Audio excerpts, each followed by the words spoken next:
Hey, jerks. How you doing today? I didn't plan on doing a show, but I'm petty like that. A little bit. No, it's not even petty. It's more like just aggravated because there's a free Karen Reed person today who is airing Grant Smith Ellis, which you would seem fine. I mean, I think it's people have the choice to air what they want to air. But at the same time, you also, I believe, you have a duty to your audience to know what you're talking about, to know all the information that's publicly available about Grant Smith Ellis, especially over the last few years, especially related to the victims of Grant Smith Ellis. If you're a responsible outlet or platform, before you aired Grant Smith Ellis, you should go talk to all of his victims. So you're prepared for this propagandist to bring him up. And I called it out today on Twitter. And I got to say, I didn't like the response because this isn't about me, even though he's done the worst things that anyone has ever done to me over the last 20 years. Grant Smith is at the top of the list to me. But this isn't about me. It was never about me. And the reason why Grant and I butted heads is because I saw him do it to many people. Many people. And when he started doing that, when he was associated with me, I didn't like it. And I called it out. And I called him out. And today, since we're going live at 3 p.m. right now, right? I'm going to call it out. I'm going to talk about some of the things he's done. It's something that I didn't want to get too much into over the last year because we had so much to cover. And I know that Grant loves when it's about him. So I tried to kind of ignore him mostly. And he kept lying about me and putting out lie after lie after lie about me. But mostly it didn't matter because, you know, the one thing I know that drives Grant crazy is to see me doing well. And my numbers kept moving up. My numbers moved up. We had the biggest year, 2024, 2021 or 2020, somewhere around there. Grant said that I was irrelevant and I was over. I was washed up and that my show was over. And 2024, we had the biggest year by far. We had, I think, over 35,000 new subs. Oh, not 35. I'm over 20. I'm going to look at it a little later. It's over 25,000 new subs, at least, if not more. I bet it was more like 30. Almost 8 million views on YouTube. Never mind Facebook and Twitter and Twitch and LinkedIn and all those other places that we're on. But it was our biggest year by far. So for me, I felt like I really didn't need to respond. But I'm starting to see people in the Free Karen Reed movement not realizing how malicious Grant is and how much damage he's done to people in the past. So I figured tonight I'll just talk a little bit about it, mention some of the things he's done, play this interview I did with four actually. It's just two black men and their wives. You'll hear their wives, I think, briefly on this. Definitely, I know Chief, his wife is on there. You'll hear her in the video. But I interview, it's basically a couple. They're black couples, black men, who are in the cannabis space. People I've known for decades. Good people who used to be illegal underground dealing cannabis, but they wanted to go legal. And one of these gentlemen, Mar Stringer, has been busted many times in the past before it was legal. And like a lot of people trying to open up a cannabis shop in Massachusetts, they've had a lot of problems and blockage and costs to try to get open. Mar Stringer, despite having no money, is basically able to create a product and get some product into some stores. He doesn't own a shop, so he's still at a big disadvantage, but he's gotten that far, which is a lot further than a lot of people have gotten. The other gentleman you're going to hear in this video that I'm going to play today, he is open in Harvard Square. You may have heard of them in Cambridge. They have the best market going, if you know what I'm saying. It's a legal market. Should definitely check them out. You're going to hear from them in this video. This is an interview I did, I don't know, maybe a year ago. And it's about Grant. And basically what happened is Grant Smith Ellis, with another group of black people, tried to set up basically a social equity extortion ring. And it was basically a way to shake down money from cannabis operators to say, hey, if you're not supporting us, we're going to let people know, and we're going to protest you, and we're going to shake you down. We're going to say that you don't care about black people and expungement. And it was Grant Smith Ellis with a couple guys who've been arrested a bunch of times. And it looks like not for cannabis. Unlike Mar Stringer, the only time he ever got arrested was for cannabis. These other gentlemen, one of the ones that Grant is associating with, apparently now he's up on child rape charges. So these are the people that Grant associated with to try to shake down the operators in Massachusetts. And two of the black business owners, and not just them, there were others. This is what pissed me off, because I saw the real black brothers who had no money trying to open in the cannabis space. And here's Grant Smith Ellis, this white privileged fuck from Belmont, trying to shake them down with his little platform. And two of them spoke out heavily. Mar Stringer was one of them. The other one you're going to hear from is Chief, and he's very successful. Chief is killing it in Cambridge. You're going to hear from them. But they're not the only ones. Earlier that year, Grant had gotten kicked out of MassCare, not for the first time, but the second time. This is the nonprofit cannabis advocacy organization that I came up in. Grant was accused of misappropriating funds. They had a meeting. It was publicly streamed. Grant claimed that he couldn't defend himself against his accusers because he was on the run from Curaleaf Russian gangsters that were out to kill him. This is the crazy silliness that Grant creates a whole room full of victims and then claims a conspiracy theory on why he couldn't defend himself while he was on the board of MassCare and why it was unjust for them to have a meeting to kick him out. The membership of this nonprofit organization had a public hearing. There were many victims that showed up at the meeting, including medical marijuana patients who were denied cannabis because Grant pulled bullshit with dispensaries about a cannabis discount program that Grant didn't like. There was also Frank Shaw from the MPAA who came out and talked about how Grant Smith Ellis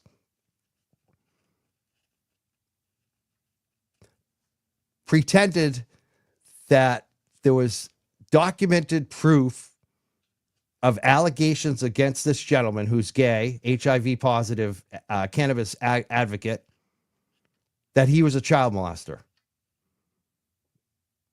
These are accusations that Grant made public, that Grant did a boycott against this gentleman's good deeds that he did for HIV patients to get them a discount.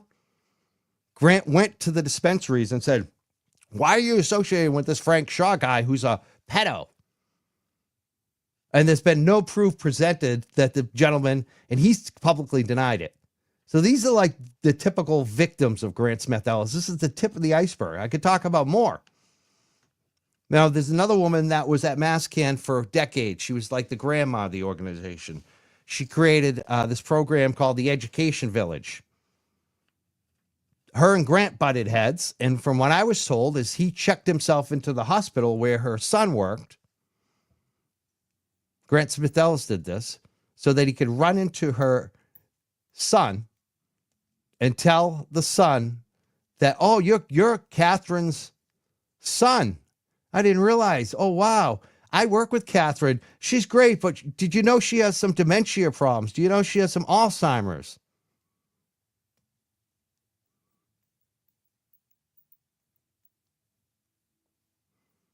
This is how he settles scores.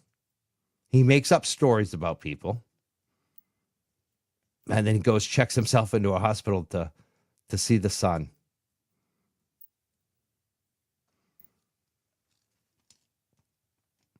And these are the victims that I'm talking about.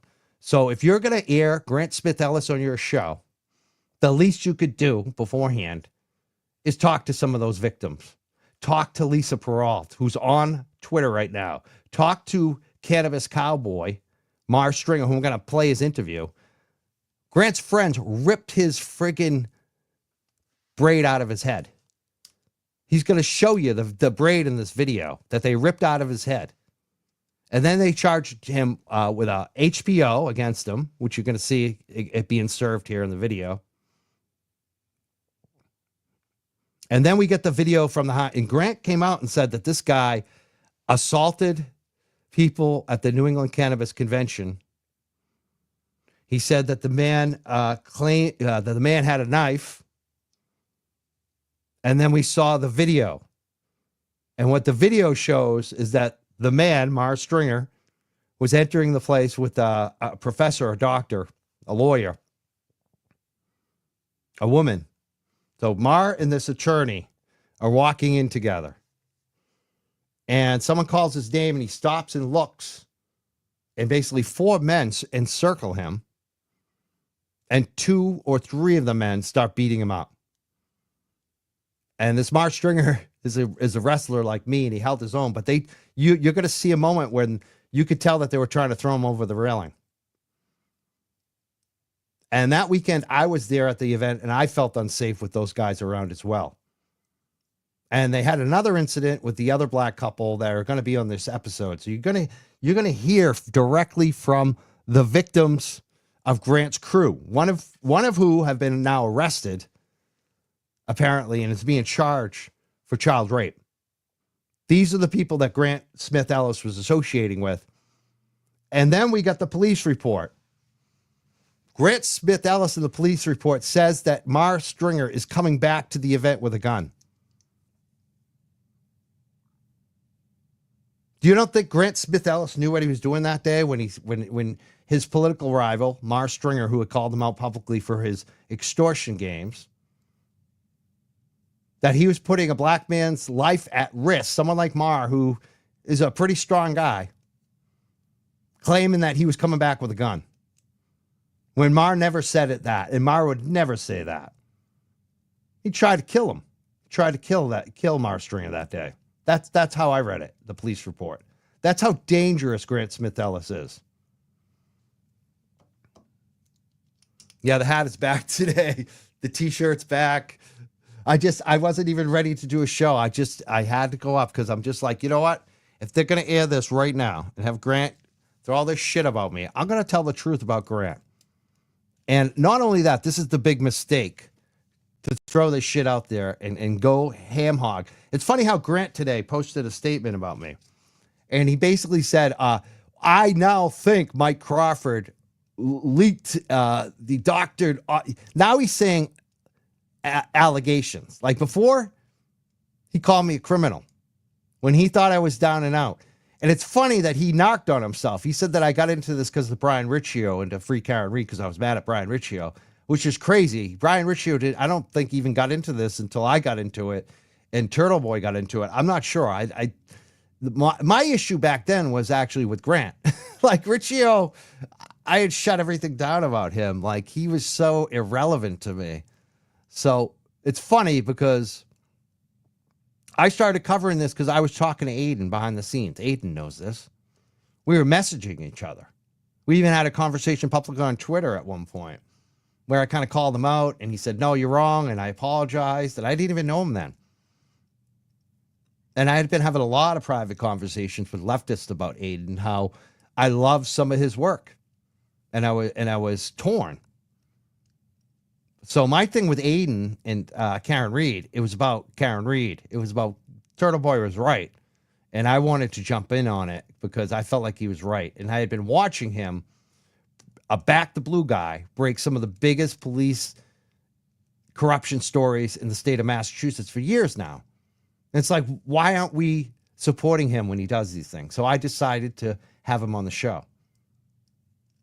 And it blew up. And I enjoyed it. And I've enjoyed using my platform to help Karen Reed. But it's funny how he self-snitches on himself because the moment that I went down in January, the moment that I had to take my break and it looked like Aiden was in jail, that's when Grant jumped in. Grant only jumped in when he thought he was going to be safe. He thought, oh, now this is my opportunity to call Mike Crawford a criminal and kick him when he's down. And this is my opportunity to be the big hero against Aiden while he's in jail. That's why Grant jumped in. So it's funny how he self-snitched on himself today about why he actually jumped into this. But Grant is a very dangerous person. Do not fool yourself. Now, like I said, I'm not here to criticize other platforms, but I'm disappointed with the lack of interest to talk to Mar Stringer, to talk to Chauncey, to talk to Chief, to talk to their wives, to talk to Lisa, to talk to the people from Mascan, to talk to Frank Shaw. Like these are real people that have been harmed, not just Mike Crawford. And you know what? Maybe talk to Mike Crawford too. Because he's lying about a lot of things that he's saying. I threatened to assault. You guys know me. I would never threaten to assault anybody. That's a bold-faced lie. Grant has tried so many times to file criminal things against me, criminal complaints, and nothing has passed because it's all lies.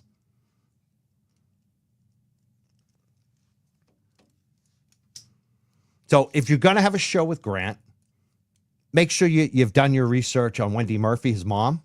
Maybe talk to Betterow about that, or Rich, or any attorney, any serious attorney. Talk to them about Wendy Murphy and talk to these victims.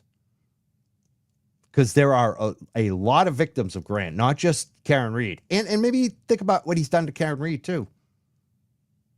And maybe even think about what he's done to Lindsay. You know, I mean, I don't have much sympathy for Lindsay, I got to say. But he's doing the same shit to her that he does to everybody. Anyone he gets close to, he tries to control every aspect of their lives. That's what he did to me. It's funny he talks about unpaid work. Grant and I had a Substack, and I said, Grant, you're writing all these things. Why don't we get them published in Dig Boston? You know, because he was actually submitting them to my Substack, and I was posting them and not offering him any money. He wanted them posted, so I would post them. And I said, you know, at one point, like, you know, if we start making money on this, maybe we could split some of the proceeds. We can, you know, set up some kind of deal. We can we talked about basically a business plan. And I actually went forward. I actually started investing money in that stuff, actually, to do that. And I did get him published in Dig Boston, which is a print publication. But Grant, who was collecting disability at the time, said to me, I can't actually take $100 check from Dig Boston because it will hurt my disability checks. They'll cancel my health care. So I was like, okay, I'll just tell them to send me the $100 and I'll send you 75 out of it because I got to pay the $25 tax for this one, you know, that gets printed because I feel like you should get some kind of bonus for doing this. And that's what happened. I gave him some cash. But as we started to, you know, on the Substack, he did submit some stories and things like that, like I said, and it started to grow. And like I said, I started to invest in it. I got he suggested we get insurance. I found liability insurance for it. I'm still paying for that. I invested some other things into it as well. But at the same time, what I'm finding out was that Grant was backstabbing me with everybody and that Grant was doing harmful things to people. And so that's what that ended. And I had given Grant much more cash. Like every month he would say to me, I'm a little short this month, which meant I had to drive out to Belmont and give him cash because he couldn't accept a check.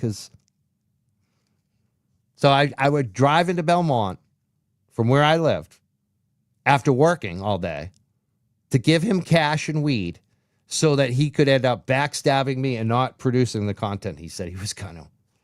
I mean, that's Grant Smith Ellis for you right there. So he talks about I was trying to take advantage of his unpaid labor. You were the one who said you couldn't work for money. I mean, it's unbelievable. Yeah, no paper trail. Exactly. And it's funny because I hooked him up with Dig Boston, but I think that blew up in his face. Like, everything that I ever hooked him up with, he ends up screwing over. Like the best people. Like, you know? So let's just play the video. I mean, you guys have any questions right now? I'm just looking. I haven't really checked the comments. Yeah, how dare you?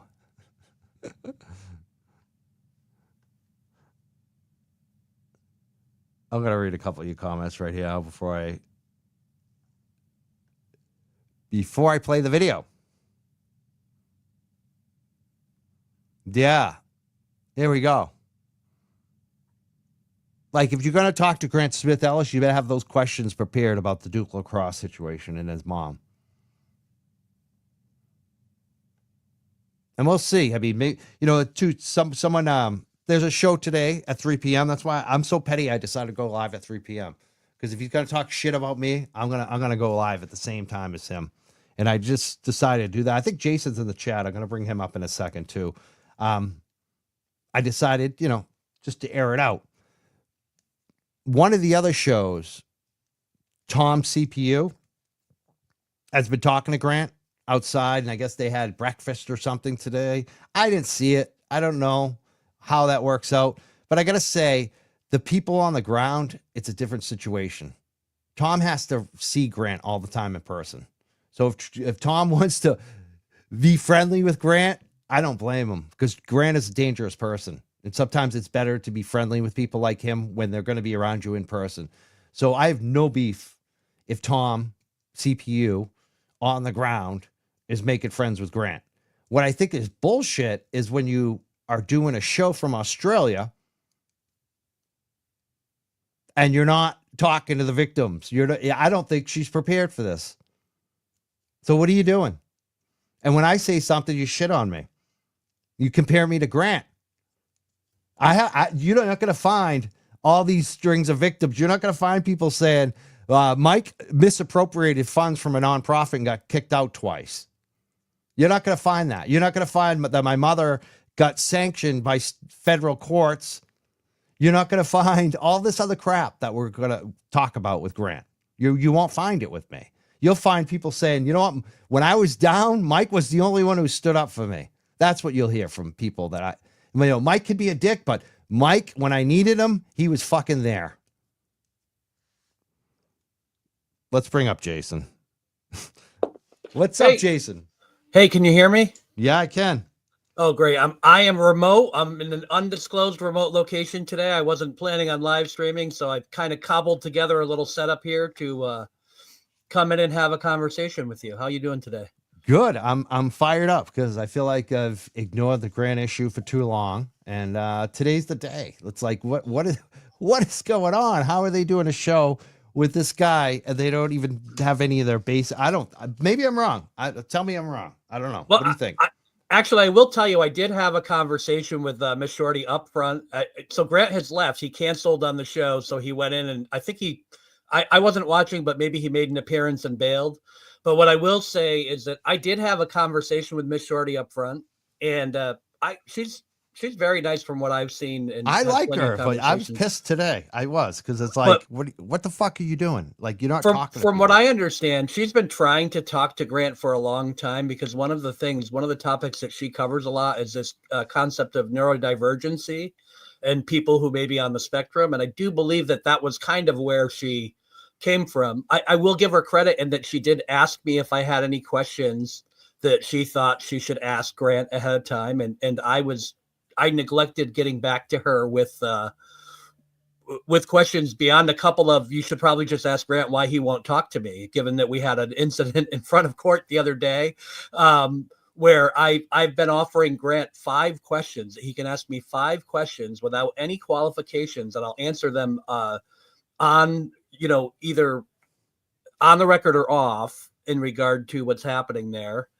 And he won't talk to me. He said he was afraid of me. He was staying away from me outside. And frankly, he should be afraid of me. This is what he does, though. This is what he does to everybody that knows his number. Right. He should be afraid of me because of all of the information that I have on him. So he's afraid of me too. He's afraid of me. He's afraid of my questions. But that right. I'll That's ask how about, it is. Where did Maskins money go, dude? Why did they kick you out not once but twice? Why did you It's not pretty answer clear. to all of your victims at the Mascan meeting when you said that the Illuminati were chasing you and you were in a safe house? I mean, Not this just the is, Illuminati. Don't forget the Russian yeah, oligarchs, the Russian and oligarchs. we all And know what why he are there did. so many black people that you've tried to extort and shake down that are pissed at you that they tell me? And a lot of them are scared. They're so scared that they won't even come on the record or say it publicly. But why is that, Grant? I want to know. And never mind to extort or shake down. What the real problem is that we have with him is that we have a scenario where we know with Moore, it goes beyond that. I mean, with Moore, he literally told the police that he was going to be armed and dangerous. That when they encountered him, that they should take extra precautions. That's just code word for saying, police officers, you should shoot this black man when you go to apprehend him. And we saw similar behavior when we had an issue where when Aiden was in jail, Grant helped spread the rumor that he was a federal informant in white supremacist groups. Guess what that does to someone in jail where we know that we have white supremacist groups run rampant? It gets them stabbed. Why, wait. Well, let's bring that up back. Why do you think he's saying that about me? He's saying that I'm a snitch, that I'm going to testify against Aiden, which Right. I've been working with his attorneys. The truth be told, obviously, Betterow is on my fucking show you literally think that I'm testifying against Aiden. I'm having Betterow on my show. That's how whacked out. I can't believe anyone would take anything he says credible. Well, you know how I greeted Grant on. I did prepare Miss Shorty with those things, and I let her know like he doesn't tell the truth, and here's all of the things. So I don't know that you're going to get a real conversation out of him, even if he comes on. But I do know that her point in having him on was more to explore this issue of neurodivergency and is he on the spectrum, is he not? And the truth is I've heard him both claim to be autistic and I've heard him claim not to be autistic, and I've seen it in writing in both ways. So it really is hard to know. That the one thing that we know about Grant is that he has no credibility and that you can't take him seriously no matter what he says. But he told my first encounter with him on Tuesday when he was walking up to the courthouse, I happened to be standing outside with Aiden and Meredith, and Grant was walking up, and I said very loudly, Grant, stop telling Aiden that I work with Kate Peter. You're going to get me in trouble. So it's such a joke. And I understand how people can look at Grant and they see this kind of humorous, amusing side where it's fun to be in on the joke and make fun of him and do these things. But honestly, the things that he does, they're very dangerous. And really do have to watch out for that, because we're in this scenario where it's all fun and games when Grant, he goes on with his marathon posts that are filled with nonsensical data. That's one thing. And I could tolerate that all day long because Grant being a moron is fine.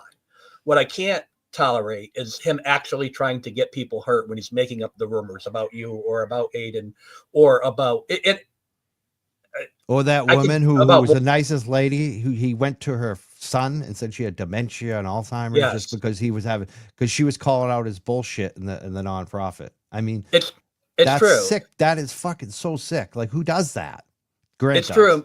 Yeah, he does. And we had these scenarios, and even me, I wouldn't believe it, but he does it over and over again. So it's like, it's true. And he wrote to charities that I volunteer with to try and have me thrown out for being able to volunteer to help underprivileged children. You know what I mean? Who does that? Oh yeah. He had us I know for a fact that we did this before Karen Reed. We did this Cannabis Workers Awards event where we gave an award to the mom who lost her 27-year-old daughter at work through bullshit from the company.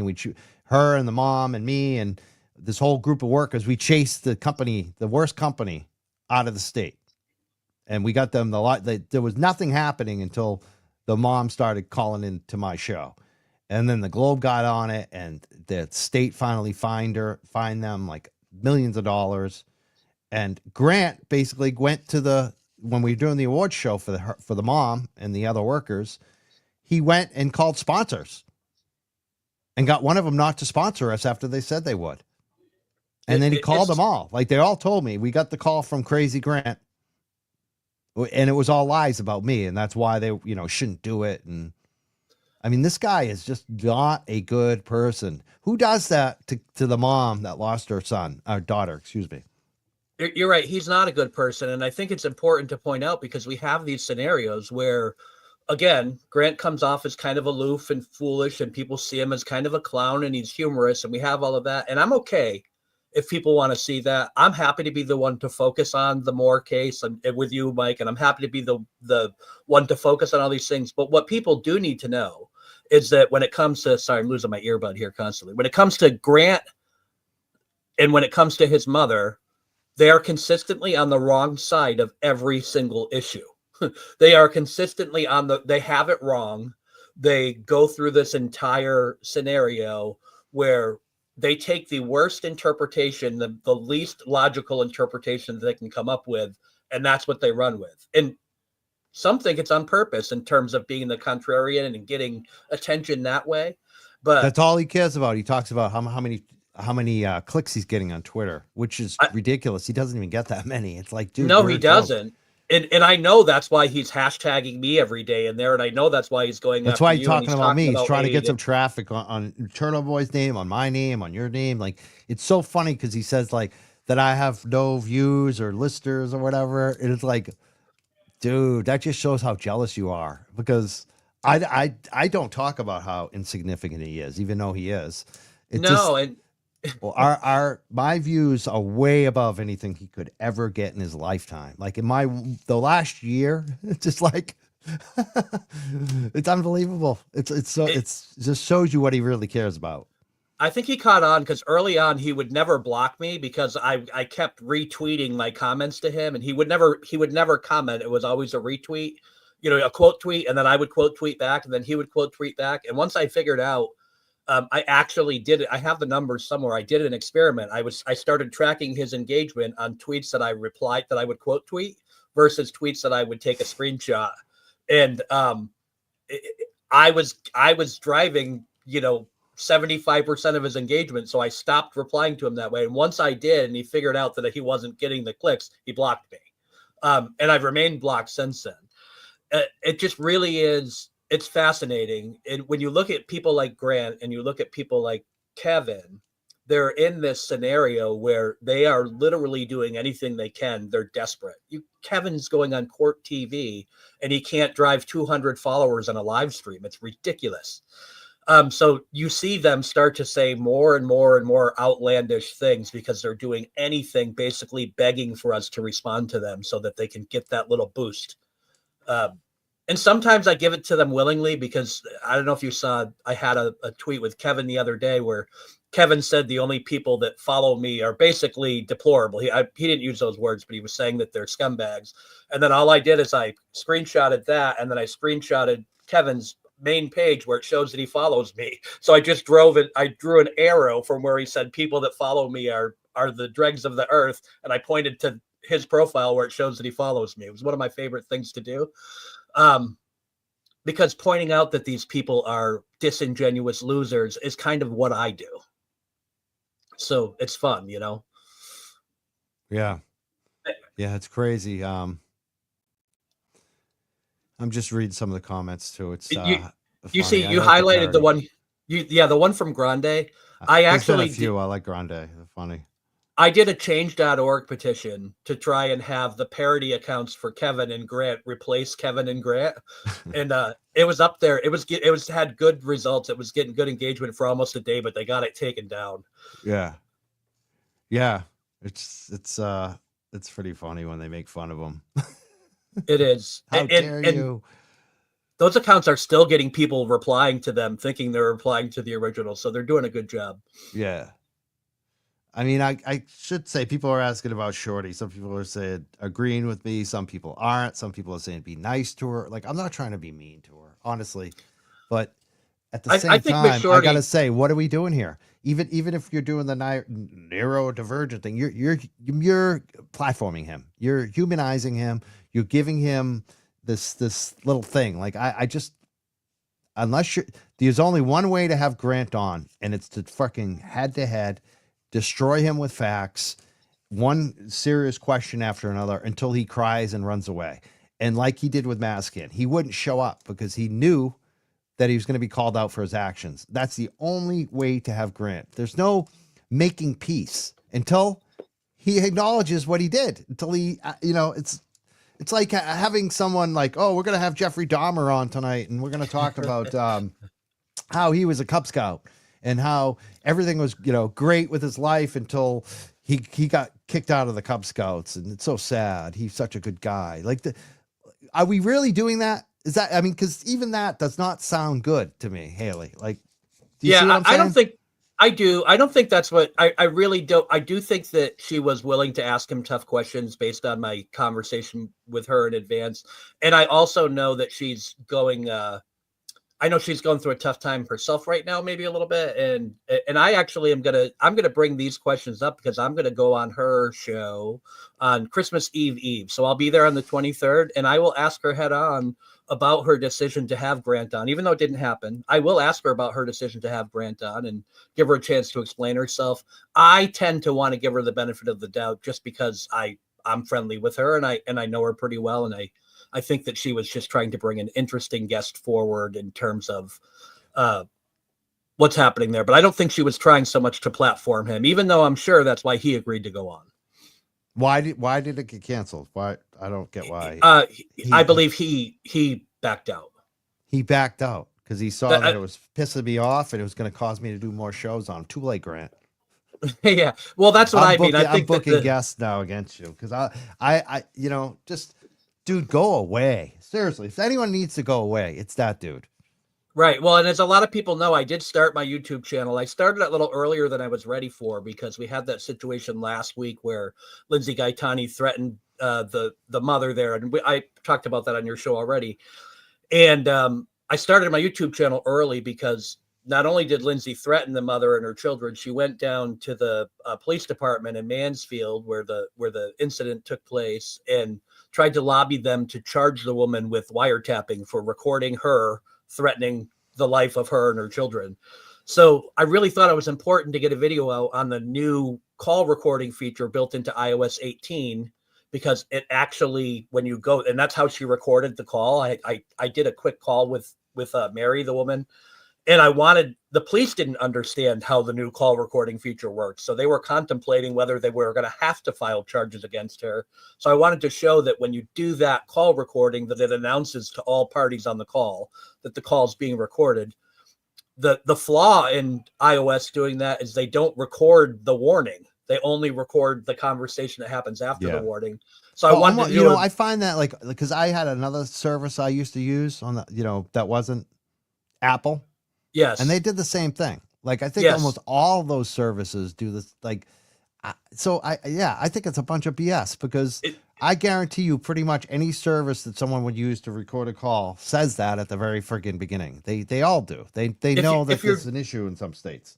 Yeah, if you're using a service instead of doing it as if you're actually connecting hardware or doing an emulator, there's a few ways. There are ways to record. And most people, let's be serious. Most people are using an app off the phone. It's a service, or if it's not, like you said, the new iOS. I can't wait to update actually to get that so I can get rid of the other app. But it's like, it's so stupid.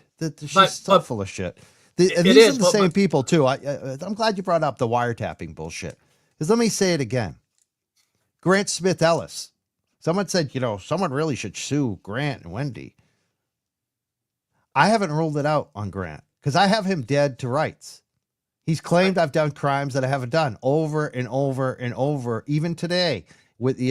He's couching it today because I think he's starting to get nervous. And I got to say, Grant, if your mom ever passes away and you inherit that house, that's when the lawsuit comes down, bro. That's when the lawsuit comes down. The day you inherit anything, Grant, you're getting your ass sued. I know there'll be a statute of limitations, so maybe you should shut up and try to wait out the statute of limitations. It's true. People say this to me all the time because I definitely have a documented defamatory post from Grant, from Lindsay, from Kate, from all of these people. And even Lindsay wrote an article about me after I was exposed and after I had written several about her. And she's gone back and edited that article 5 times because they keep having people who know the law say to them, you should probably remove this. Like, you can't call him a pedophile, but you should call him a predator. And because that predator is subjective, so we have all of these things. The whole reason that I brought up the wiretapping, though, was to explain why I launched my YouTube channel early, because the next thing that's going to happen, I've determined that I'm not going to necessarily sue them right now because no attorney takes those on contingency. It costs around 10 grand to do that kind of suit. And the chances of recovering anything from beg for breakfast Grant is zero. Yeah. But you know what? You know what though? I got the 10 grand. That's what it is. And wait. I just want to say this because I want Grant to hear this. And I might enjoy it.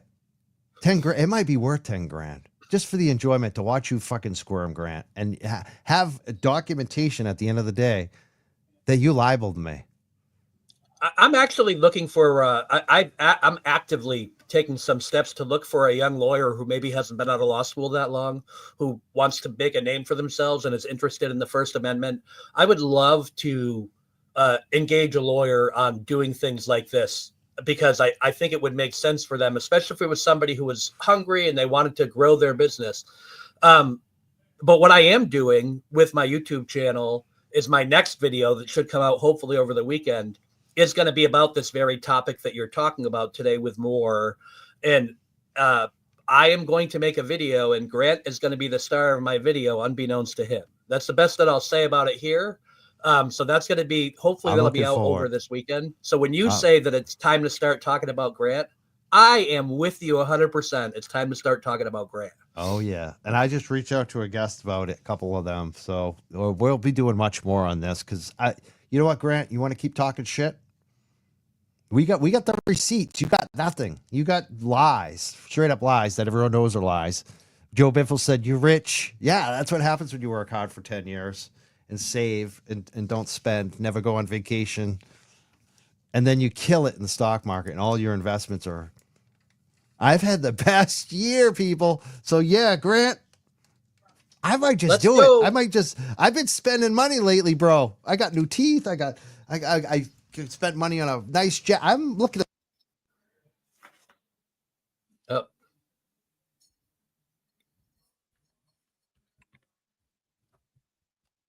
Mike, did I lose audio? Can you hear me?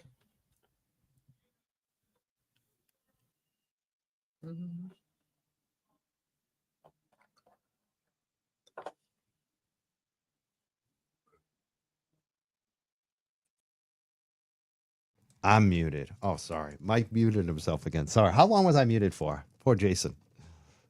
I was having a good time too. Yeah, I was getting a little excited.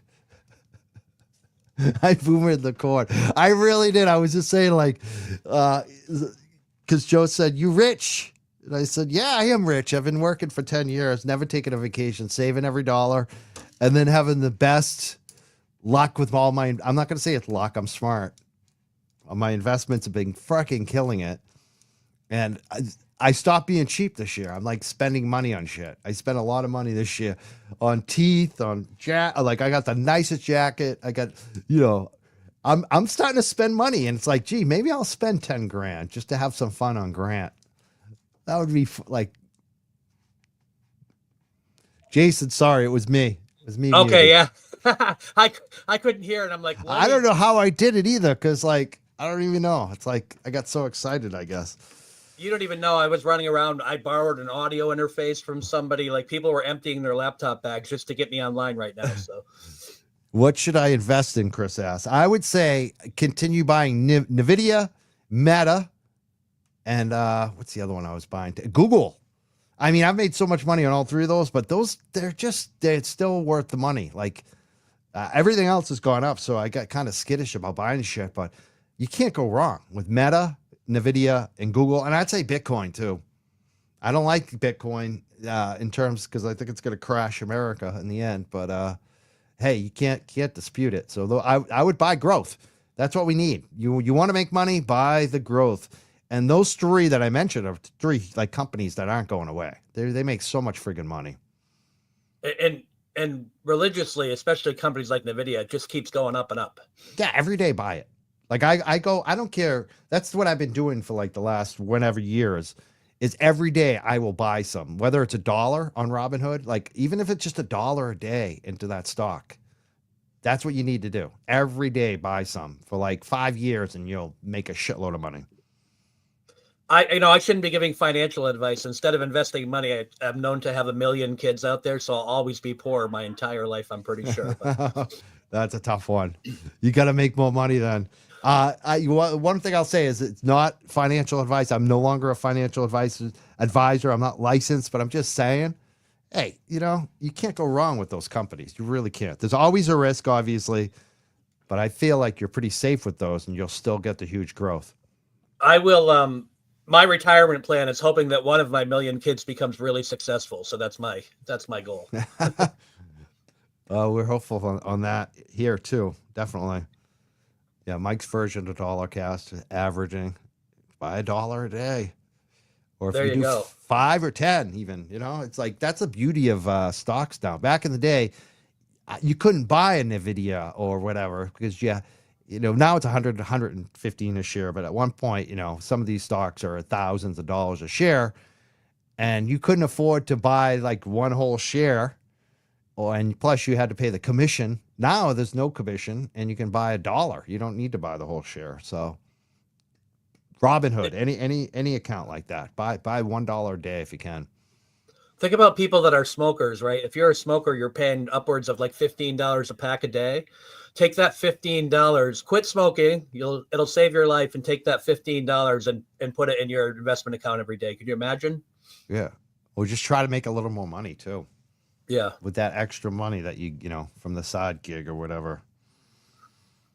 But we'll stop talking about that. Let's get back to Grant. Any final words? You got this video coming out. Anything else you want to say today about Mar Stringer or?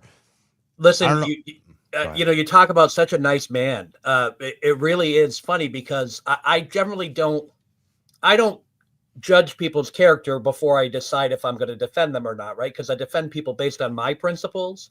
So people always accuse me of, oh, you're just a simp for Aiden Carney and you're this. And I say, no, I support Aiden Carney like I would any other victim of wrongful accusations or wrongful arrest. And I don't care.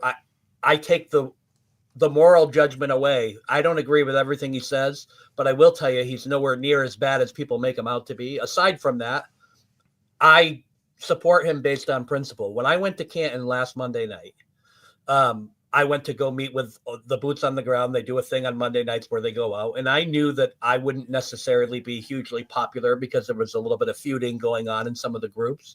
But I wanted to go and have a conversation with them about what I thought could help both their friend who was hospitalized and relationships with everybody. And I gave my stump speech, and it was about, I don't care if you like this person or not. I'm going tomorrow because I'm standing up for my principles. And I will tell you, there was some people who were not going to attend the court dates on Tuesday who did show up, who aren't necessarily Aiden Carney's biggest fans, but they showed up because they defended the principle.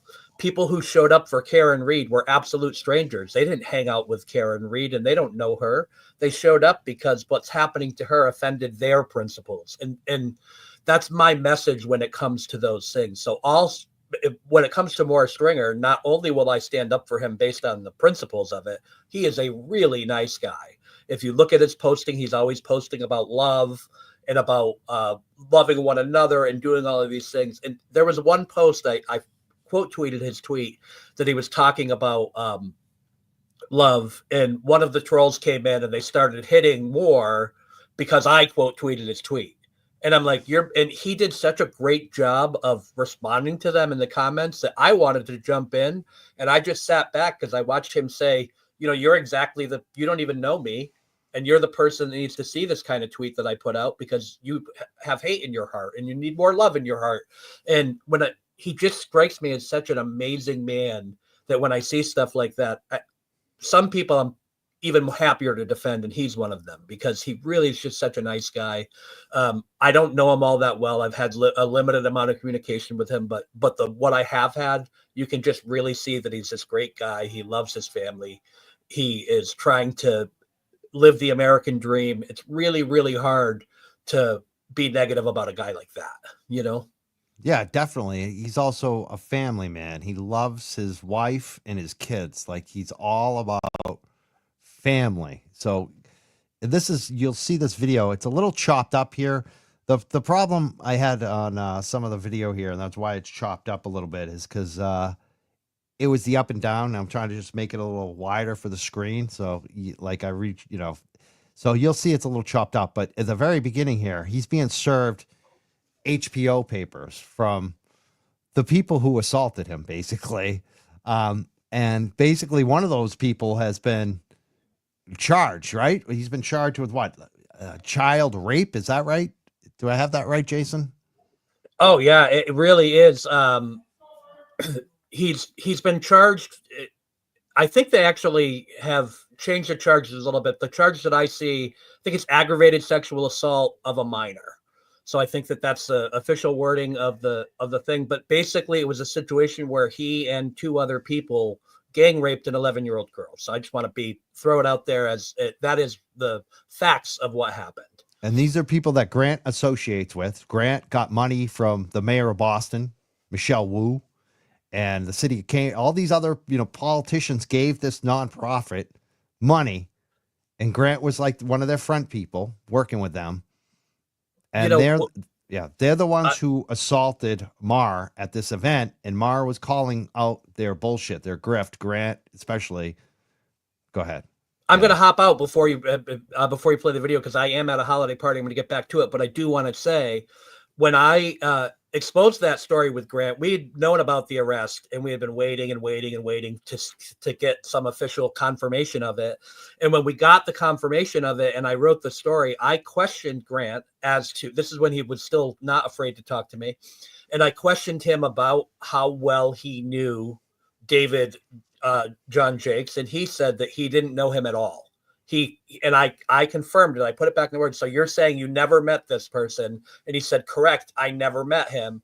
And then my next post was a picture of Grant embracing him outside the Heinz Convention Center in Boston. Yeah, we have video of him hanging out with him. Right, we have video of him. I'll say too, when I worked with Grant, when Grant was posting shit on my Substack that made no money, he asked me to do the same for his brother there. What's his name? Ernst Jake. So basically he wanted me to pay Ernst. Harry. Yeah. They got several aliases. I'm not sure who's who, it's actually. True. I get confused. I've met them in person. I'm confused on who's who.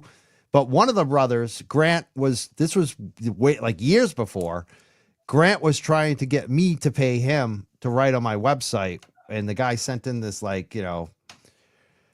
grammatically wrong and misspellings, and it just would take hours to edit. And I sent it to the big Boston publisher, and he was like, "Oh, this is bad. I can't use this." And this was someone Grant was champion. He was trying to get this guy paid way back in the day, even before all this BS. So Grant's known these brothers for a long time. And they gift him weed. I think that's the important part, is that the relationship, the way that it works is anybody who provides Grant with free weed, he'll say anything for them, And maybe that's why Grant got mad at me. I stopped giving him the free weed. Right. I think you're 100% correct. He used to be every month. He'd be like, "I'm a little short this month. I'm a little short." Like, I'll never forget that. No one ever said that to me before. I'm a little short. Like, I wonder if that works when the bill collectors come around. I'm a little short this month. I'm not sure. That's for sure. I'm going to hop out. I'm going to get back to this holiday party that I'm at, but I wanted to stop in and say hi. See you soon. Have a good night. Thank you for calling in. Dream out in.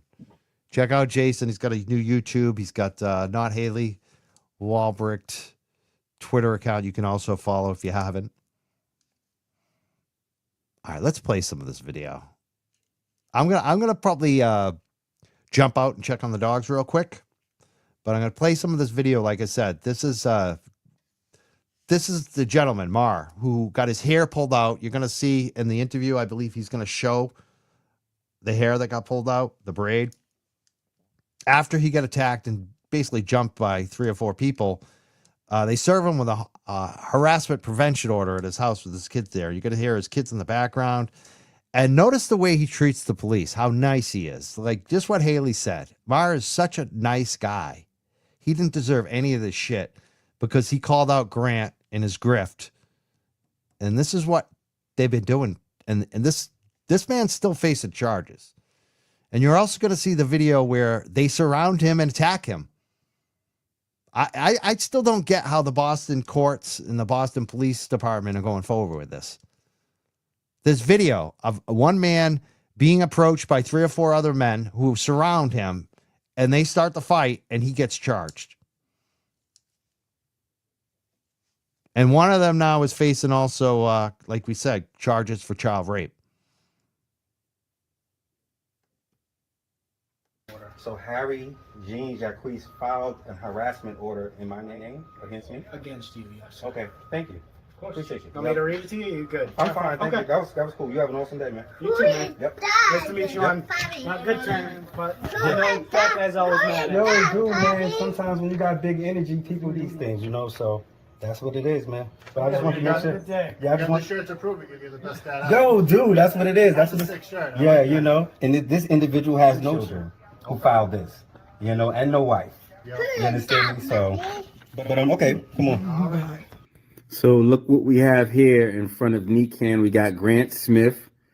We got David and Harry Jean Jacques standing in front of the building. And this is where they followed me in the building. But the funny thing about this, after Grant made his false police report about them attacking me and tried to throw me over the railing, he left their name out of the police report. He said he doesn't know them, but he said he knows me. And he says I was going to try to bring back a gun and shoot up the place. This is what this despicable, lying individual said, that I was going to bring a gun and shoot up Nikan. But there he goes, dapping him up. I don't know you, though. Okay, you see me coming into frame down the escalator with the orange hat on, standing walking with attorney Cheryl M. Powell. We are walking to her event that she's hosting, Legacy to Legal. We walk past that pillar, walk past the next pillar, and more. Somebody calls my name. I stop, look back, can't make out who's calling my name. And also, this has been sped up. The Hines gave me this video sped up. So I don't know why they gave it to me sped up. Harry comes into frame. I recognizes him. He bumps me. What's up now, pussy? That's what he says. Starts hurling a whole bunch of derogatorisms. Yeah, talking about that's what I thought. Yeah, what's up, pussy? Whatever. You know, that's us right there. That's his brother coming up behind me with the white on. That's David. Another guy from Big Hope. He's about to grab me. Look at him, grabs me. He's like, I'm gonna throw you over this banister. I'm gonna throw you over this shit. I'm gonna throw you. So he's trying to throw me over it. I duck down, trying to keep him from throwing me over it. Whack him in the face a couple times. Get down on his leg. You know, and I'm about to get on top of him. And then Harry's gonna get on top of me. So this is David. And got him on the ground. Got on top of him. Harry grabs me, then jumps on top of me. You know, at this time, David already pulled my hair out. So look at these guys. I see David go down and pick up my hat. So I go over there to get my hat. And he went to go pick up my stuff. I don't know why he tried to pick up my stuff. So we rumbling right there. These guys are all circling around me. I'm just trying to defend myself. And, you know, and just look at him running away, stumbling. And then look at David. As soon as he bumps into the cop, he feels safe again. So he walked back to me. Him and David and Harry. Harry's the guy with the hat and the backpack. He walks back to me, telling me how many are gonna kill me, all this other stuff. Now he's going back and forth talking to the that's who you see, the security guard. He's saying, he's got a knife. He tells the cop right there, he's got a knife. Look at me. I'm right there. Look at him still trying to follow me, still being antagonistic as he hurls insults, following me out of the frame. Yeah, man. To be honest, I really don't know where to start at. You know, if you can see the difference, we can start from there. Okay, we can start from there. This is my real hair. It's my real hair. 13 plus years. I locked my hair up in 2015. So, I don't feel any need to add it back, and I'm not going to add it back. You know, that just is what it is. But I don't feel the need to defend or anything. There's a lot of rumors going on around and stuff. If you see the video, when you see the video,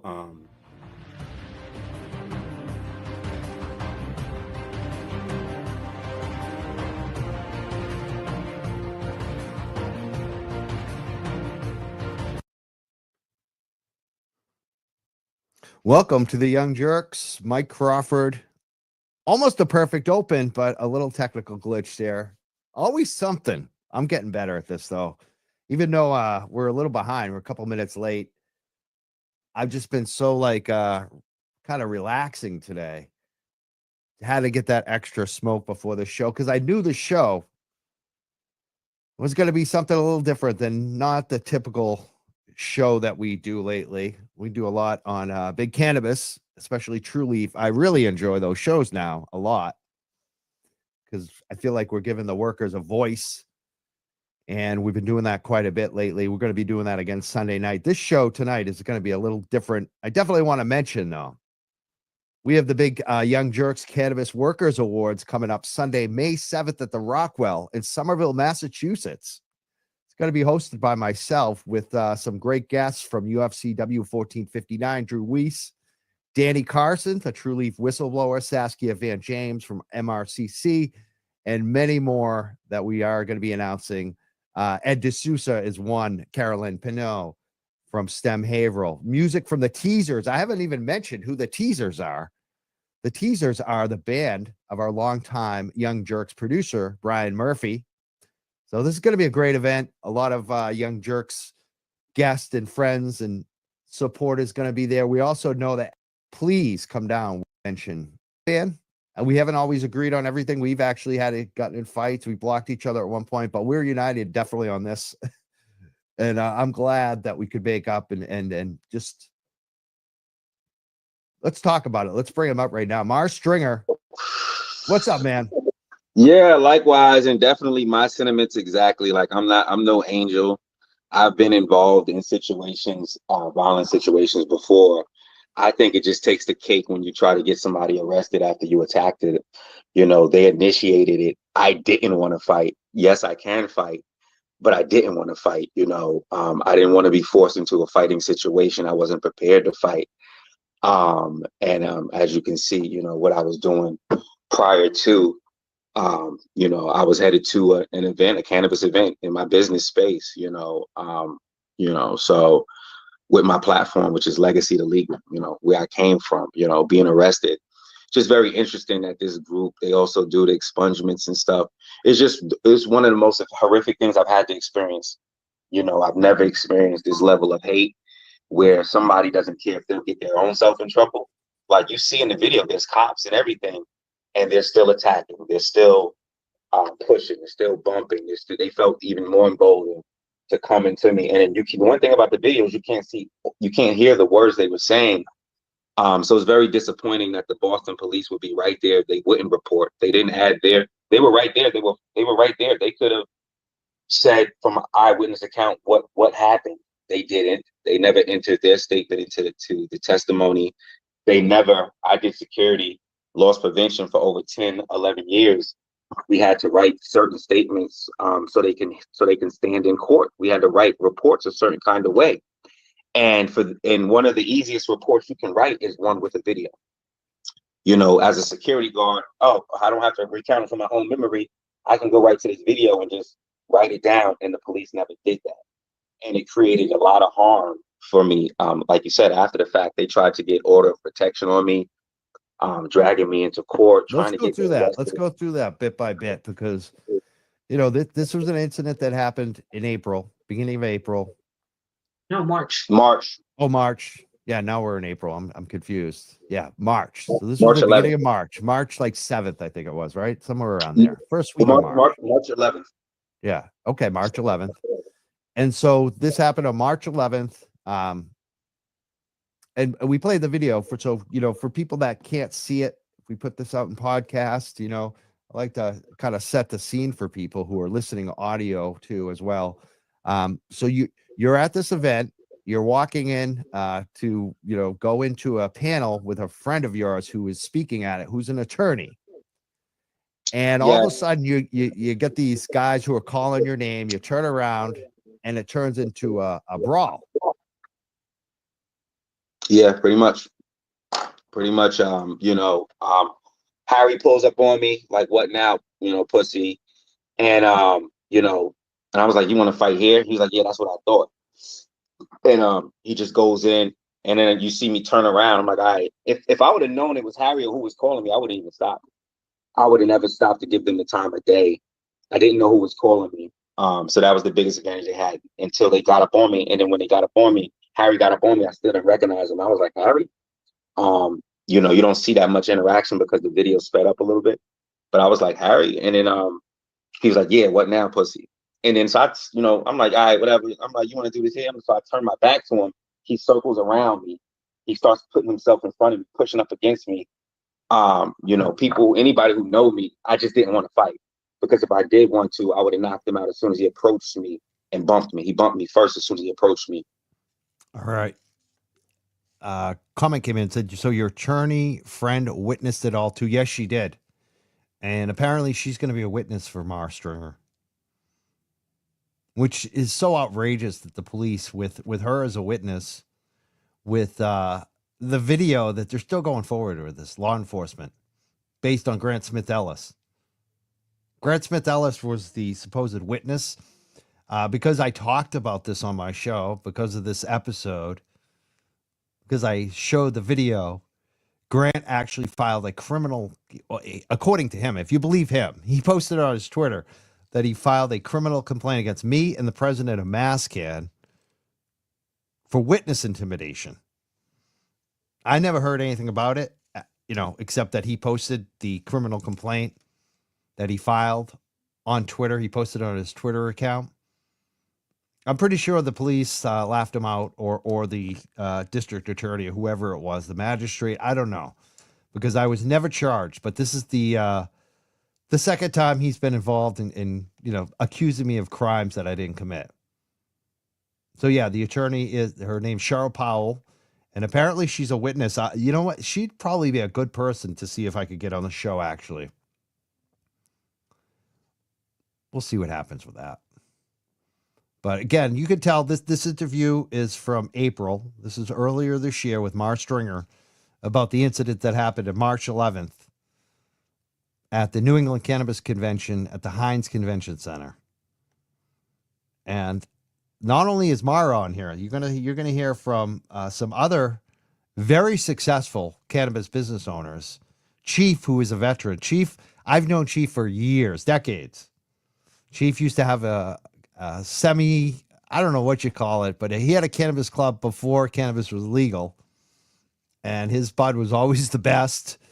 And he's a veteran, and he's a straight up dude. And I've never heard anybody have anything bad to say about him except for Grant Smith Ellis. So you're going to hear from him too, and his wife are going to call in on this episode and talk about what these folks also did to them at the same event for the same reasons, because they called out the grift. The little grift that Grant and his friends were playing on the cannabis community. I wasn't really happy. I wasn't happy at all with having to do that there. I wasn't happy with the outcome of that entire situation. My hair was ripped out, so I was very upset. And just going back and seeing the video was extremely triggering. It just shows me how reckless they didn't care. Like, I looked at Harry and David, their trajectory seemed to be really cool. They seemed to be winning, so to speak. They were making connections. They were getting money. Yeah, I want the listeners to understand why this is really troubling. Like, this is the New England Cannabis Convention. This is the largest cannabis convention on the East Coast at the Heinz Convention Center. At this convention center, they also have teenagers having a convention. So you got young people with families at this event too. So with cannabis, and we're trying to overcome the stigma. And this group, Big Hope Project, who has done an expungement and apparently some good work, and they're getting money from big dispensaries to do this work. They win a big award at this event at the award show the night before. And then the next day they're attacking you. There's a fist fight with them. And on the way out, their representative made some claims. Did you see the representative that spoke to the police for them? I never saw him physically there, but I saw him all over the report, which is, to me, is just, like I said, it's irresponsible. It more, to me, falls on the Boston police. Why did they make Grant the star of the report when you had an attorney who gave them their card? She gave the security her card, and she told them, hey, get with me. I saw everything. And you see in the video how she could see everything. She was there from the start and the end of it. And they never contacted her. I would take the credibility over an attorney over. I guess they just looked at the skin color. They saw Grant was a white guy. But if you really know Grant, he has no credibility. So okay, so the Mhm. Boston police ran on the credibility of a white guy who you didn't even see at the end, and I didn't see him in the video. The video that we just played, I didn't see it. I saw him on the sidewalk afterwards with them, which you Yeah, posted. yeah. Well, where did It's you get that troubling. video? So you got the video from the Heinz Convention Center, which is the Yeah, fight, but then there's a part of it. video of Grant and Harry. So Grant's the witness that told the police all kinds of stuff that doesn't seem true. Where did you get that video? Yeah, they wouldn't give me the rest of the video. Heinz Convention Center only gave me part of the video. They didn't want to give me the rest of the video. I wanted to know where Harry and them were at prior to when. So I mean, I wanted to know. I wanted to see me coming in through the metal detectors and leaving. What happened when I left? Because Harry and them followed me all the way out, continued to accost me, and then two other cannabis owners walked up and they jumped on them and accosted them with the same fervor that you saw in the video with me. So it just continued on to them. But I was all the way in my car by then. Yeah, I think we're going to talk about that with them in a second. We have them calling in actually. Yeah. Hopefully, we're going to be able to get them on the phone. Yep. In Sia and Leah Samora. Yeah, they're actually on hold here, so we're going to bring them up in a second. Before we get to them, so this incident happens. You got some video, but you didn't get all the video. You wanted to put all the video out. They had the video. They didn't put it out. One of the people that seemed to, be in on the 3-on-1 attack of you filed a restraining order against you. Is that correct? Actually, two of them, Harry and David, both filed restraining orders against me in separate courts. 420, I had to go to court. They never showed. I had to stay in court all day. I was so drained I didn't make it to any of my 420 parties. I'll blame it on that. I won't blame it on my age. But I ended up taking a nap and just didn't wake up until I was so done after 4 o'clock. I was waiting. I was on call for them. And so the order expired at 4 o'clock. But the most troubling thing about these orders, which I didn't know about, is one, it's on your record. Two, it could be on your record in the way that it's on my record, in a way where I never even got to present information. They didn't allow me to present information because Harry and David never showed up to court, which were the victims. They got some type of thing that they abused the system. What they got was for battered women and for spousal abuse, where you get this expedited order of protection, ex parte. There's supposed to be some type of real, violence and stuff, imminent threat behind the ex parte. So yeah, they got that. They abused the system. They didn't have to show because they were able to do that. And the police report is fucking egregious, dude. The police report is garbage. I rest most of this on the police report. Grant is like a village idiot to me. He's always been like that. And ever since he started lying about my wife and I years ago. For the police to give him that much praise and seniority in the report is disgusting. When you have a video that you could have just wrote down what happened in the video. It's disgusting. It's poor police work. It's piss poor police work. And the police were right there while they were threatening my life. As you see in the video, there were 2 police officers there and 3 security guards there. So to me, it was like, were you guys hanging out with the police before you came and attacked me? Were you guys hanging out with Grant? Why don't they want to give me the video of where they were prior to, where Harry and David were prior to? And I think that's damning. And if they were hanging out with Boston police prior to attacking me, that would be an issue. That would be a big issue. Let me ask you this: what Big Hope Project? The guys who. Oh boy, I'm back. I got maybe Auntie Deb in the green room. I wonder what Auntie Deb might say. Let's see if Auntie Deb's here. Are you there? Auntie Deb.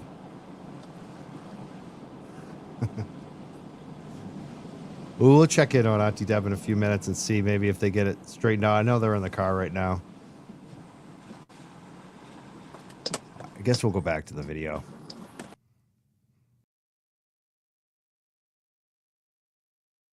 It looks like a 3-on-1 to me. It might have been 2 to 3-on-1. It looked like to me. Yeah, there was another guy.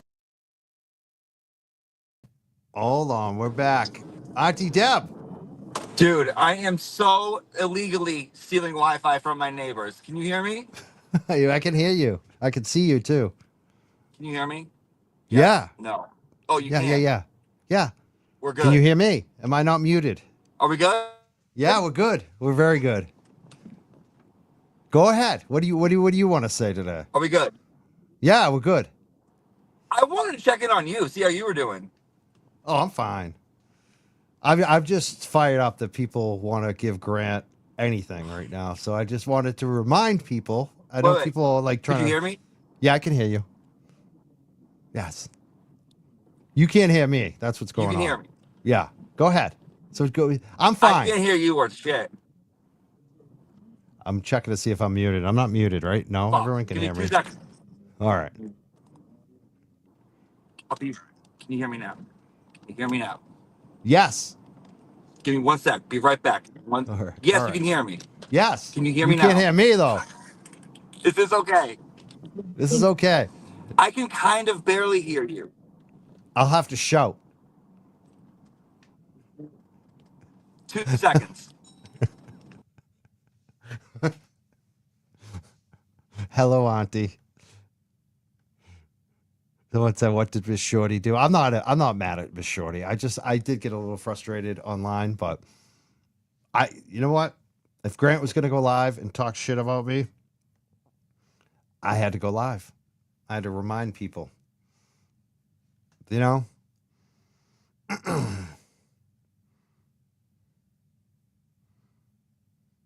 Is the glare pissed? I don't know. I have no idea. People are telling me that. I have no idea. No idea. He was calling it out today, too. I noticed.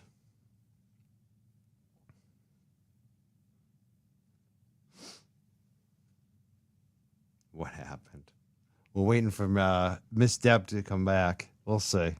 Auntie Deb. I said Miss Deb. Auntie Deb. The glare is going on. What channel is he on his channel? I want to listen to him. What's he going off about? We'll check it out.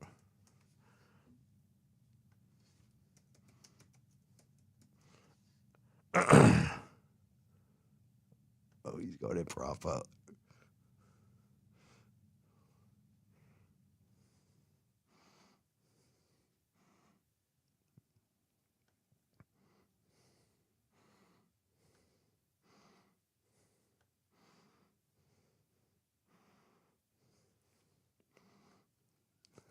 He is mad. He is mad.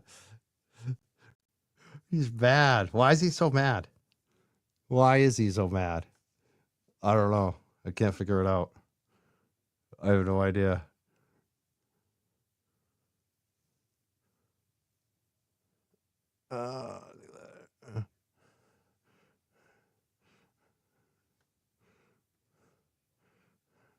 Blah. I mean, he has a lot of very insightful content. Overall, I support his channel. I always have. I still support his channel. Absolutely. Oh, let me get it up. But I think what he's doing as a person, as a man right now, and I use that term loosely, as a man right now, what he's doing to Miss Shorty is just plain shitty. What? Because I called out that she was going to have Grant on and make him look good. A lot of things. Trust me. Oh, come on. I keep quiet a lot. Come on, man. Come on, dude. So I'm not allowed to speak up and say, you know what? That's bullshit that they're trying to platform Grant. Come on, dude. There's something else going on here. I don't know. Yeah, he is a little knighting there. I think you know what? I could say a lot. I'm not gonna. I just whatever. Dude, my show's about Grant. You know, it's not about Miss Shorty either. Oh man. So you know, I'm going back to what I started with. Oh, I lost it. Motherfucker. Hold on.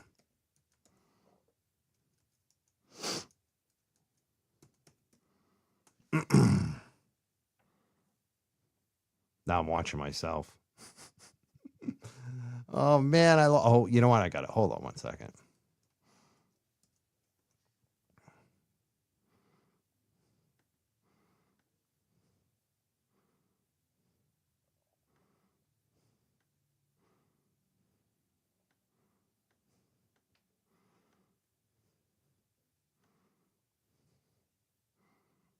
so to speak. They were making talk about connections. that They were too, getting money.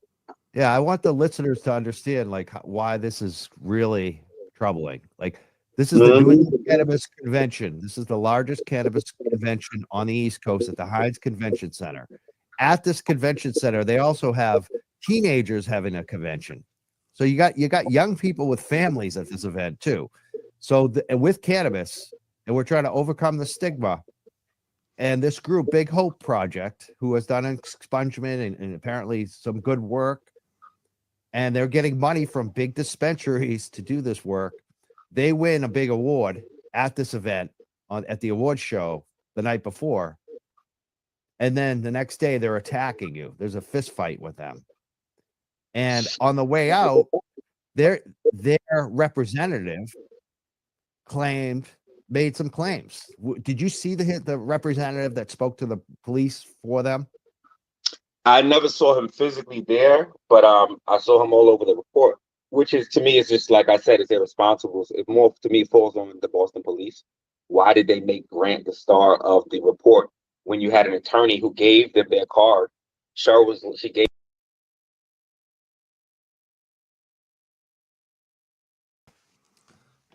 Oh, there was a comment here. I wanted to comment on it. There's a lot of comments going by right now, so I'm not sure if I'm gonna. Here it is. It says, so now you all dictate what each other speak about. No, she can do whatever show she wants. I don't control her channel. But what I'm saying is, if she's gonna have Grant on her show, I'm gonna air all his victims. Seems reasonable. If she's not gonna do it, I will. I tagged some of his victims today. I don't know. Not sure, not aware that she reached out to them. I had Haley on the show, who's a friend of hers. He somewhat defended her, which I didn't shout down at all. So this isn't really about her. It's just really about the fact that people everywhere seem to be forgetting who Grant really is or don't know. And maybe some of that's my fault because I haven't been vocal enough about it. So I'm just reminding people. I'm replaying this episode and letting people know why some of us get very upset when people pretend that Grant is he's just misunderstood. He's not misunderstood. So I should be able to express what I know about Grant. That's all this is. So let's have Auntie Deb back up. Auntie Deb, can you hear us? Yeah, it's like people find out that I steal Wi-Fi. All of a sudden, like now I can't connect anywhere. Yes. That's bullshit. Yeah, they're on to you. How are you doing? I'm fine. Okay. For me, I'm like, you know what? I should have been doing this for a while. I should have been exposing Grant, and this is what I'm going to do now. I'm going to have I'm going to offer the platform to all of his victims. I mean, dude, it just kind of reminded me and I was kind of ooh, what's Grant going to talk about? Like the other side of Grant, right? And then I forgot that you and him had a pre-existing relationship before this. Oh, yeah. I totally forgot this. And not just me, a lot of people. There's a lot of people he's harmed. Came back, and I was like, wait.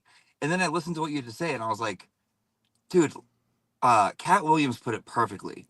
Winners don't let losers rewrite history. We don't know why liars lie, but you can't sit around and let someone lie. You can't. Exactly. You can't do it, dude. So it's like listening to Mar with the Mar Stringer, yep. Mar, and just seeing the all the shit, and it's like, yeah, dude, it's not about anything else, but you were not about to allow someone to come on anywhere and any kind of forgetting any kind of past history. People are always like, oh, what happened? Forget about it. No, don't forget about it. Yeah, especially when they won't acknowledge it. Don't forget about it. Yeah, especially when he won't answer it. Especially when he got kicked out of a nonprofit twice. Right. And when it was a public meeting and all the victims stood up, he basically wouldn't show up. He said, oh, the Illuminati's after me. I can't show up. My life's in danger. That's dude, the history of this guy. For you though, for you to do it, for you to be like, no, I'm pulling this fucking 5 minutes before. I'm like, this is who he really is. Don't be fooled by any other kind of anything. Don't give this person grace, nothing. I was like, for you to do it speaks volumes, because it's like, you don't do that. That's not I know. I know, It's and not. I know some people think I'm bashing Miss Short. I'm really not. I'm a No, little you're not. aggravated. You're just not allowing Honestly, bullshit. I was a little aggravated by some of her comments online, but I probably came at her a little too hard. I get it, but she has to realize what like this There's a guy responsibility. Yeah, There's a you responsibility. bring if him you want- on, you better be Yes. ready to go. You better be ready like to go to war with this guy. And if you go to war with him, he's going to harass you. Like like Meredith O'Neill's in the comments. She says Grant is dangerous. He contacted my employer multiple times. He is unemployed, so there's no way to retaliate. He calls Aiden a rapist incessantly. This was his recent behavior. I think it's good to bring that up. I think that's exactly you know what I'm doing. He's quirky and all that other stuff. And you Yeah, can be like, don't oh, let it and go. like there's a weird place where that can be forgivable because of, I think, the things that they were going to talk about today. Yeah, you know what and I'm that saying? which would humanize him. Which It's a is very not, weird. It's a new play, which is what you're showing, right? Here's what we do know. Here is the history. Here is the past of all the fucked up stuff he's done. You know what I mean? To people who we thought were lower than him. And like, it must have like just done something to you. And you were like, no, I can't allow this to happen. And I think that's baller. Yeah. That's all. I just wanted to come on and check in you. on you and say that, like, I think it's fucking cool. Thank cool. you. It's Some really people cool. are mad at me. I understand. It's let 'em. okay. Who cares? We'll make Whatever. up. I mean, Miss Shorty and I will be fine. I'm pretty And that's sure of not like, that's fine. Like, some people, on whatever way you feel pulled to say your truth, people are going to get mad. That's fine. It's not for everyone to understand right now. Exactly. You have a bigger, like, that way more experience with this than any of us do. With him, with this bullshit. You know what I mean? Yeah. You know what you're doing. So I would never think that you don't know what you're doing. Sometimes I question it. Sometimes I question it too. Do I know what I'm doing here? No, I think it was. I mean, that's why I didn't talk about him a lot, because I know that's what he wants. He wants us to talk about him. Right, and that's a struggle, right? Like, you're like, well, do I talk about him and give him this, or do I just, like, if I don't talk about him, is he going to go away? Not him particularly, but anyone who's like done that to you or to anybody, right? Yep. And now you kind of realize, well, it is kind of important, because if you don't, it can create a new narrative that might be dangerous, and the history will repeat itself. That's all. That's all I wanted to say. And he is very dangerous. That's what this is about today. I want people to know how dangerous this guy is. He's trying. This guy on the screen, he's trying to currently put him in jail. And we saw the video. The video shows 3-4 men approach him. I mean, and this is the truth, and the truth is scary. You know what I mean? And like, they pulled out his dreadlocks out of his head. I mean, he shows the freaking dreadlocks. Right. Should we be humanizing someone who got there? Like, it's almost like people in true crime when they get obsessed with the killer and they're obsessed with John Wayne Gacy. Well, what about all the victims? Like, why do you want a painting that he made when he ruined a bunch of families? Exactly. Do you know what I'm saying? And, you know, the victims don't get you the clicks. I mean, that was my point today, and why I was kind of pissed. It's like, you know, you could have done a show with Mar Stringer. You could have done a show with Lisa, but you're not going to get the clicks that you get when you have a Grant Smith Ellis on your show. Spoken to you about it before. Be like, what should I do to prep for this? Kind of thing. Or, you know, any of us. I mean, I guess Haley was prepping her, which I think would be good. Sure, but how much do they know? Like, yeah. You know but what I mean? I would say that, you know, he should have Haley on the show. He should have Lisa on the show. He should have Mara on the show. He should have me on the show. Grant should have to answer to all these people he's hired. Should have like, Mar on the show. Yeah. With him. Yeah. It's like, if you want to do that show, I'm down. Do it. I'd support it 100%. But he won't do that show. Even today, he canceled out. Why do you think he canceled last minute? Why do you think?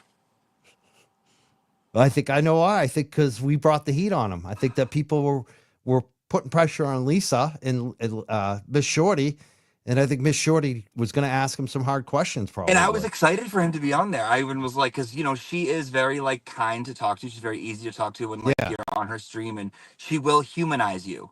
You know. That's what I was worried about. That's what I didn't want. Anything is wrong with that, but you were like, no, they actually, because of what I've gone through, there is something wrong with that, and let's just point out why there is something wrong with that, and there's space for everyone. So yeah. I think it's the sweatshirt. Whenever I put the sweatshirt on, some shit goes down, dude. Looks good to me. I love it. I love it. But last time I had it on was Papa Sean's Freak Off. You did a freak off? No, Papa Sean. Papa Sean. I don't even know. Papa Sean. Oh my God. How high are you right now? Not high enough. This is what killing me. It's people know, I got out of work and I go to this shit. Like I was so fired up. It's like I need to smoke my weed first. Yeah, you gotta chill out. I gotta chill. Yeah. That's chill. what I'm gonna be doing. Christmas as soon as is in a this couple over. days, dude. Like, fuck it. Who cares? I was supposed to take a couple days off. Yeah, I know. Now I'm planning on doing all kinds of shows about Grant. Shit happens. Yeah. Well, thank you for calling in today. Yeah, thank dude, you for of course. checking in with me. You're the best. We love Auntie Deb. Dude, you're just unbelievable. You're just the freaking greatest. I just think you're the freaking greatest. Not everyone thinks that. I think the glare is really mad at me right now. Well, that's okay. You know, people get mad. That's fine. You know, we work through it. But like this is close to you, so. Yeah. Yeah. I could see why. He's trying to defend Fish Shorty. I get it. Which is fine, but like not your place. You know what I mean? Like I get that's it. Not but, like, even really my intent today. Yeah. I did kind of call her out in the beginning, but it's like you were pissed. It's personal to you. You talked with this man. I have talked to all these other people who have been victimized by him. There's so many that I can't tell their stories. Right. Because they're still afraid of him. Mm-hmm. That's why you're you, dude. That's why you're like friggin' burning up in the atmosphere. Just like going. Like, I'm just like, I applaud it. Yeah. You get the Auntie Deb stamp of approval, dude. Thank you. I appreciate that. That means a lot to me, actually. I got to say, it really does, actually, because I feel like you're a real one, too. There's no bullshit in you. And I usually don't, like, speak an opinion immediately, but, like, you're kind of my dude. So it's like, you know. How did like, I become your dude with all these other dudes around? I don't know. I don't know how that happened. I really don't. But, like, you kind of did somehow. And I just, like, I get you. And... like I understood it. I understood it completely. And I'm like, yeah, no, he's doing the right thing. Like, you don't want it to get dangerous. Like, this is you got to be careful, dude, with who you give a platform to. You do. You got to be careful. It could just be fucking anybody. You know what I mean? Say they have a twinkle in their eye. Say they glamorous a couple people in the whatever. Now there's a big thing like, well, Grant is okay. And he did this. You know what I mean? Yeah. You're not going to let that happen as best as you can. This is a good comment right here from Big Old Dog. Big old dog. He tried again. He tried to get Mike arrested, and people are worried about mean tweets. Seriously, he almost got a black man killed intentionally. I mean, that's the truth of it. He posted online about how he filed a criminal witness intimidation complaint against me because I posted Mars video that I believe exonerates him. Dude, you know the space better. Like, and I'm just saying, like.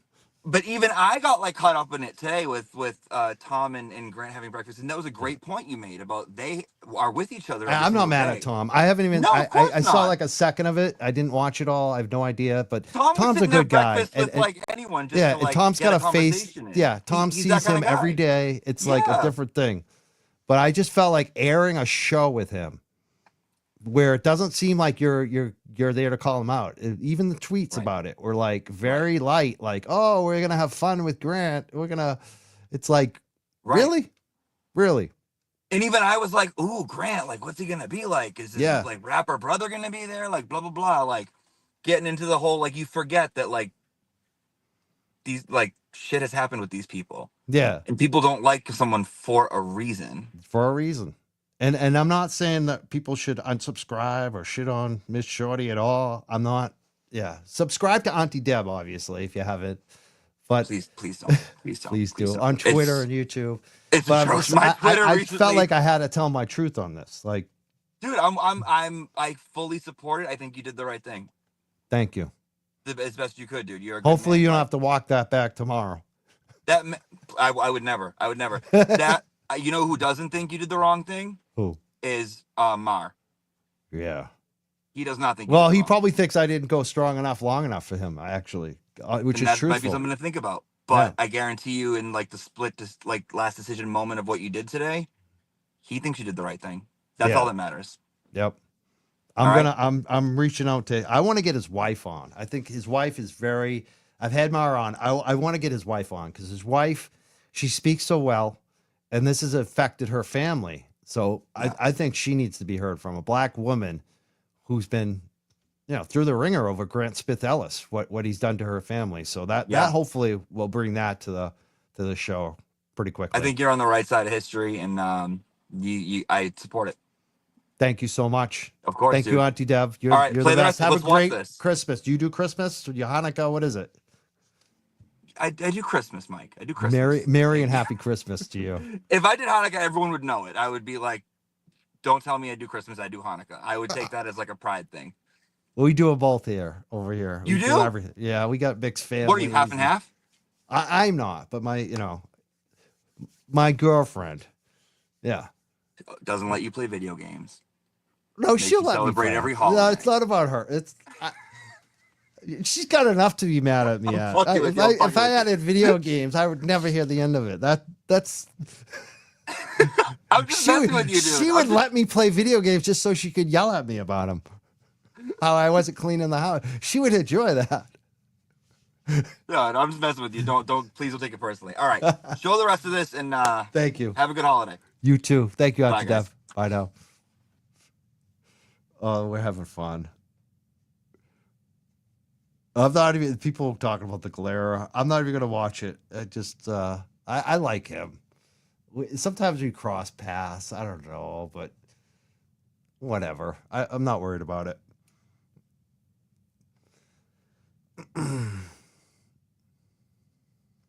Let's go back to. Do I got it up here? Hold on. I gotta go check on my dogs too. I wasn't planning on doing a show today. Gave the security their card, and she told him, "Hey, get with me. I saw everything." And you see in the video how she could see everything. She was there from the start and the end of it, and they never contacted her. I would take the credibility over an attorney over.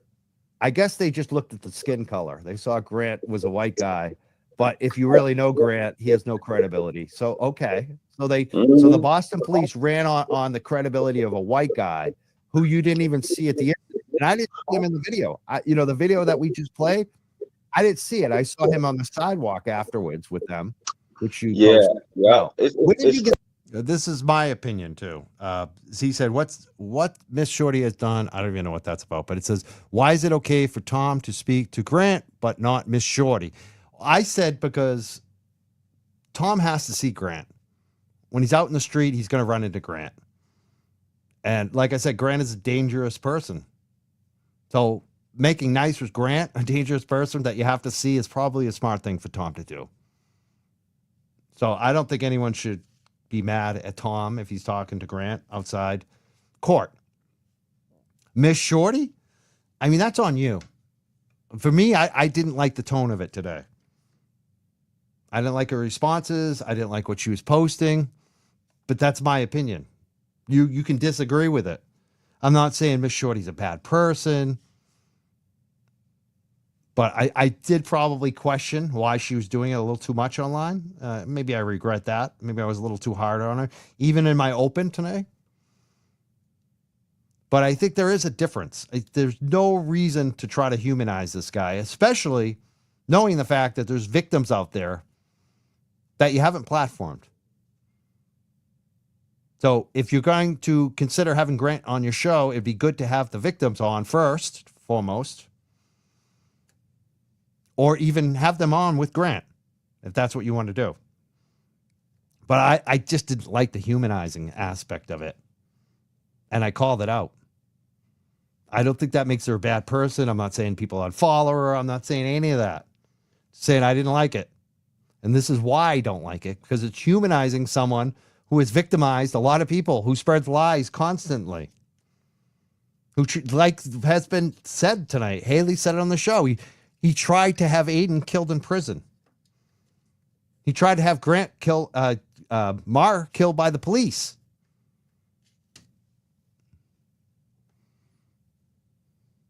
That video. So you got the video from the Heinz Convention Center, which is the fight.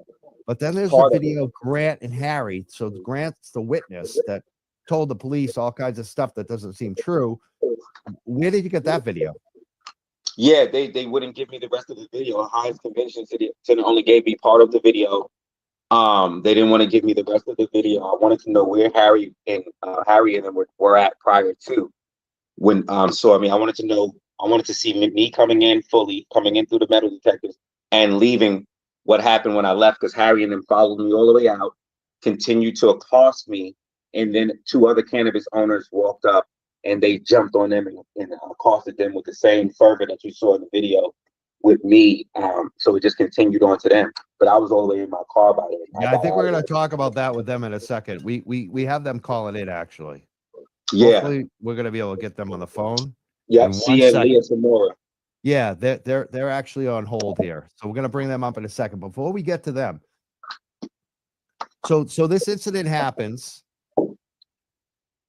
You got some video, but you didn't get all the video. You wanted to put all the video out. They had the video. They didn't put it out.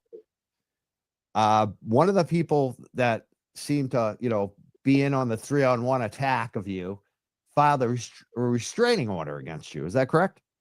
Actually, 2 of them, Harry and David, both filed restraining orders against me in separate courts. 420, I had to go to court. They never showed. I had to stay in court all day. I was so drained, I didn't make it to any of my 420 parties. I'll blame it on that. I won't blame it on my age.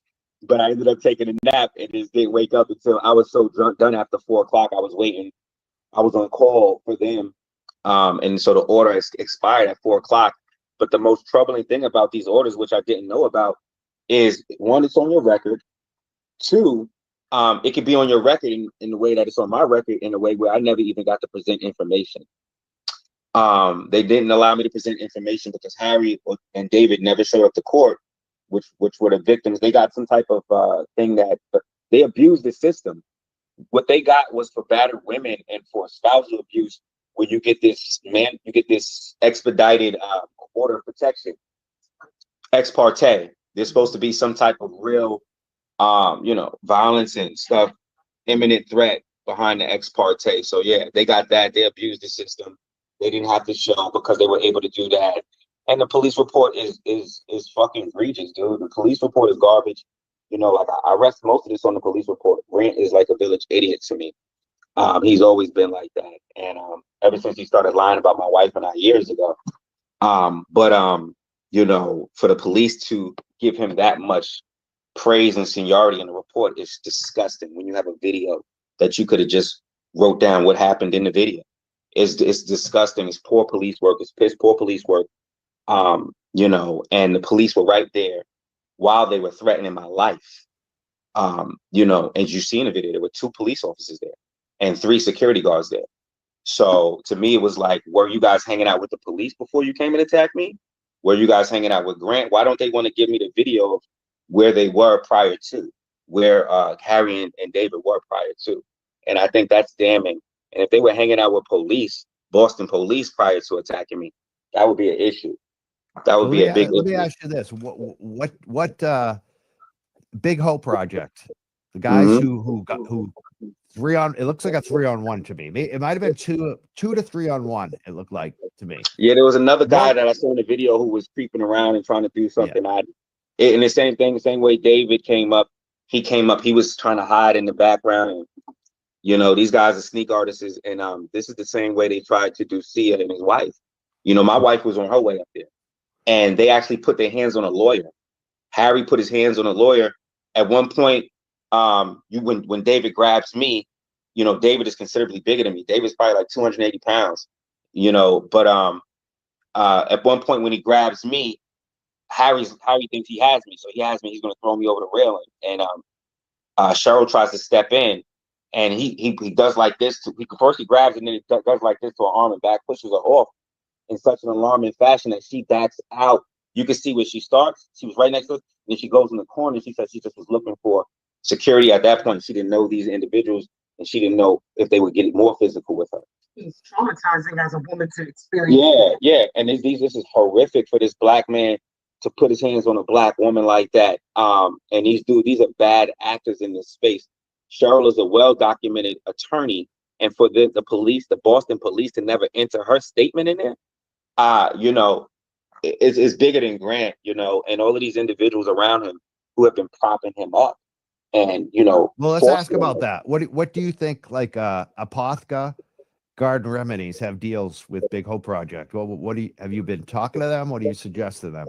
Well, I spoke to Garden Remedies. I've been in contact with people from Garden Remedies, and I've also gave them the video of what's going on over there. But like, I'm even talking about like MRCC. To me, this is an extension of my complaint with the CCC. When MRCC was a state-funded activist group, they were getting state funds. They got this platform. Harry and David are nobodies. They've never been anybody. I don't think I've said anything public about these individuals, but the people who they're connected to, Joey Gilmore, and others. These people we said stuff about, and lo and behold, here it is. We get attacked from their quote-unquote underlings who were on a straight kamikaze mission. Like, there's no way that you can think you can operate in this space, walking around. I think it was they tried to make a demonstration of me, because the MO of them right now is they're going around shaking people down for money. Yeah, and the feds, when Grant called into the show, one of the questions I had was, "Are you worried about RICO?" Because it sounds like racketeering. A lot of this stuff sounds like racketeering, borderline racketeering. So let's take a call. Let's take the call right now. We got the chief, I think, and his wife on the phone. Let's see what they have to say. Let me see if I got this right. Can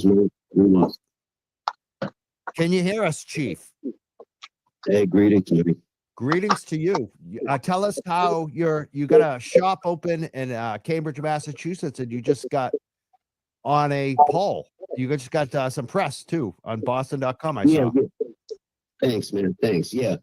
Yamba Market in Central Square. We're one of the leading cannabis dispensaries in Massachusetts. We're the first adult use cannabis dispensary in Cambridge. And we just celebrated our first year anniversary on 4/20, man. We had our grand opening last year. And so, this is our birthday. This is our anniversary. And, shout out to all of my staff and employees for making it happen. Awesome. But, I'm trying to work on putting this up on our screen right now. Let's see if I get it right. Yamba Market, Cambridge owner? Yeah. Yamba, yep. There we go. So tell us, Chief, you had something similar happen with the same group of people at the same event. I think you wanted to weigh in on that. I'm watching the video here, trying not to get triggered too, Mike, because, it's really infuriating what's been going on here for a while, frankly. You know what I mean? And, I attended NECAN with my wife, and we were just, we don't normally go because, those things tend to open to everyone. And we've been in the biz for a while. We attended because my wife, Leah, she was going to be on a women's panel, so we went. And when we were returning for lunch, Leah asked me, to keep my eyes out for these guys, Big Hope, because she knew they were kind of potentially, she didn't know what they looked like.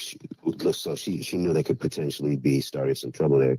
Sure enough, they're right at the doorway as we're entering NECAN.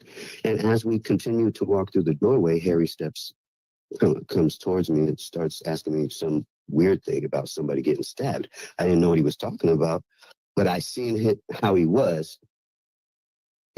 He wanted to fight. And then I seen his brother coming around. He started talking about his brother, and I seen his brother coming around the side. And I said, oh, these guys want to fight.